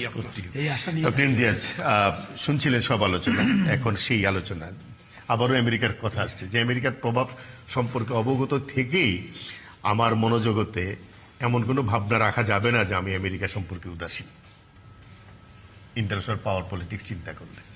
না, যে কোনো পোলারের ব্যাপারে উদাসীন থাকা আর চলবে না, আমি ওইভাবে বলবো। শুধু আমেরিকা না, ওটা ঠিক হবে না। এবং আমেরিকার প্রতি তো আমাদের উদাসীন থাকা সম্ভবই না, কারণ আমার মাথার মধ্যেই তো আমেরিকা ঢুকে গেছে। আমেরিকান ড্রিম, এটা জহিরের মাথায় আছে, আমার মাথায় আছে, সবার মাথায়, ছেলেমেয়েরা। আমেরিকান ড্রিম, আমরা তো অন্য ড্রিম তৈরি করতে পারিনি। আমি বহুবার বলেছি বাংলাদেশ ড্রিম তৈরি করার জন্য এখনো তৈরি হয়নি। শি জিনপিং যদিও চাইনিজ ড্রিম তৈরি করেছে। তো আমার কথা হচ্ছে যে এই মাল্টিপোলারে শুধু আমেরিকার দিকে চিন্তা ভাবনা করাটা ঠিক হবে না, এবং ঠিক হবেও না, হওয়ার সম্ভাবনা নেই। কারণ মাল্টিপোলার তো, সেখানে ভারতও ইম্পর্ট্যান্ট, সেখানে রাশিয়াও ইম্পর্ট্যান্ট, জাপানও ইম্পর্ট্যান্ট, চায়না তো বটেই, এমনকি আমি মনে করি ব্রাজিলও এখন হয়ে গেছে। তো আমাকে এই মাল্টিপোলার, আমার এফিসিয়েন্সি, আমি খালি ইংরেজি ভাষাই জানি, কজন বা আমরা চাইনিজ জানি, কয়জন বা আমরা পর্তুগিজ জানি। মানে আমাকে ব্রাজিল জানতে হলে আমার পর্তুগিজ জানতে হবে, বা ল্যাটিন আমেরিকা অন্য কান্ট্রি হলে স্প্যানিশ জানতে হবে। তো সেটা তো আমরা জানি না। তো সেই জায়গায় এফিসিয়েন্সি ছাড়া কিন্তু এই মাল্টিপোলার সম্ভব না। আমি দুটো জিনিস আমার মনে হয় এখানে গুরুত্বপূর্ণ। একটা হলো আইভি লীগের যেই রিভল্টটা, এটা কিন্তু প্রচন্ড একটা ইমপ্লিকেশন থাকবে, বিশাল ইমপ্লিকেশন। এটা আসলে আমরা এখনো ধরতে পারছি না, আমাদের মিডিয়া সেভাবে প্রচার করছে না। কারণ আইভি লীগ মানেই হলো এরা একেবারে একটা এলিটের ছেলেমেয়েরাই পড়ে এখানে, এবং প্রচন্ড পয়সা থাকতে হয়। প্রচণ্ড পয়সা ছাড়া সম্ভব না, মানে সবাই তো আর 100% স্কলারশিপ পাচ্ছে না। এখন এই এলিট কিন্তু প্রচণ্ডভাবে কানেক্টেড। তারা যখন রিভল্ট করে, এবং রিভল্ট করেছে, কেন রিভল্ট করেছে, যে তাদের বিশ্ববিদ্যালয় যে এত সুনাম, মানে রীতিমতো র্যাঙ্কিংয়ে পৃথিবীতে, সেগুলো জেনোসাইডের সাথে সম্পর্ক।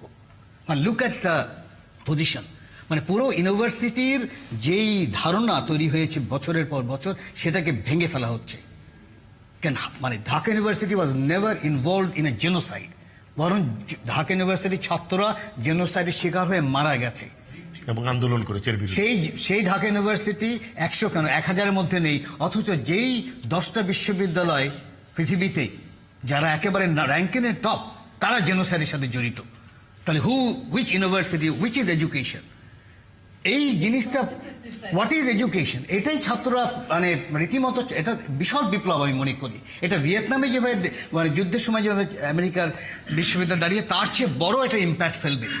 কারণ তারা প্রশ্ন করছে হোয়াট ইজ এডুকেশন, তাহলে যে আমার বিশ্ববিদ্যালয় কেমন করে জেনোসাইড করে আমার সেই এন্ডাওমেন্ট ফান্ড মিলিটারি ইন্ডাস্ট্রিয়াল কমপ্লেক্সের সাথে জড়িত, সেই এন্ডাওমেন্ট ফান্ড রীতিমতো একেবারে গাজাতে এবং তাদের জানি যেই হাউজিং স্ট্রাকচার ভাঙা হয় সেখানে ইনভেস্ট করছে। তাহলে শিশু, আমার এডুকেশন, তাহলে তার মানেটা কি? এটা তো বিশাল, মানে আমি মনে করি যে বড় আকারে আমাদের মিডিয়া ধরতে পারছে না, বা ইচ্ছা করে হয়তো ধরছে না।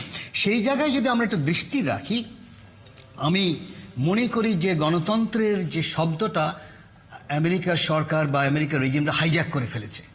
যেভাবে একসময় স্টেলিন বা সোভিয়েত ইউনিয়ন সোশ্যালিজম শব্দটা হাইজ্যাক করে ফেলেছিল, হাইজ্যাক করে এমন একটা শব্দ তৈরি করেছে যেটার মধ্যে সোশ্যালিজম খুঁজে পাওয়া যাচ্ছিল না। স্যার হয়তো আরো ভালো করে জানবেন। সেই জিনিসটা আমরা দেখছি যে ডেমোক্রেসি, সেই জায়গায় আমার দৃষ্টি হলো এই যে আমাদের গণতন্ত্র আমাদের জনগণের উপর ছেড়ে দিতেই হবে, এর কোনো ই নেই। এবং আমাদের জনগণের হাতে তো কিছু নাই। না না, এটাও ঠিক না, এটাও ঠিক না। আমাদের জনগণ যদি চুপ করে থাকে, ওই চুপ করার মধ্যেও কিন্তু এক ধরনের রাজনীতি তৈরি আছে। মনে রাখতে হবে, বাংলাদেশের রিপাবলিকান সিস্টেম কিন্তু ব্রিটিশদের কাজদের শেখা না, এটাও কিন্তু আমরা ভুলে যাচ্ছি। আমাদের এই রিপাবলিকান সিস্টেম মহাভারতের মধ্যে পাওয়া যায়, মানে 6th সেঞ্চুরি বিসিতেও আমাদের কি বলা হয় রিপাবলিকান, এবং ইলেকশনও হতো তখনও। মানে আমরা ভুলে যাচ্ছি যে পাল বংশের গোপাল কিন্তু ইলেক্টেড রাজা ছিল। হ্যাঁ, হতে পারে 100% ইলেকশন কি বলা হয় সবাই ভোট দিতে পারতো না। আমি ওইভাবে একটু খুঁজছিলাম, আমেরিকায় 80 মিলিয়ন আমেরিকান ভোট দিতে পারে না। 80 মিলিয়ন আমেরিকান, জাস্ট ইম্যাজিন। মানে নাকি চায় না, না ভোট দিতে পারে না। তার মধ্যে 38% অফ ব্ল্যাকস, তারা ভোট দিতে পারছে না বিভিন্ন কারণে। 38%, nobody is questioning about 38% of the black population cannot vote. How can it be a democracy? এবং 6 মিলিয়ন, এখানে লেখা আছে যে 6 মিলিয়ন, আমি পড়ে যাচ্ছি, 6 মিলিয়ন আমেরিকানস ক্যানট ভোট। মানে black population 38%, 13% of entire population vote দিতে পারে না, ঠিক আছে। এবং 80 million Americans, or about 1/3 of the total US adult population are living in some kind of criminal record. এই যে আমরা ক্রিমিনাল রেকর্ড নিয়ে চিন্তা করছি, এটাও কিন্তু চিন্তা করা দরকার। 14, আমি আরেকটু বলে রাখি, How many senators or how many congressmen in criminal record? সেটা ওইটা বলেন। আমি ভারতেরটা বলছি, যেটা ইন্টারন্যাশনাল ক্রাইম রেকর্ড আছে, আমার বাইডেনেরই আছে। আইপ্যাকের টাকা কতজন খায়? আমার প্রতিবেশী দেশের কথা বলছি। দ্য হিন্দু পত্রিকায় সেপ্টেম্বর 2023 একটা রিসেন্ট নিউজ, সেখানে বলছে 40% of sitting MPs have criminal cases. তার মধ্যে 25% have declared serious criminal cases under charges of murder, attempt to murder, kidnapping, criminal cases against women. So, আমার কথা হচ্ছে যে মানে জিনিসটা খেয়াল রাখতে হবে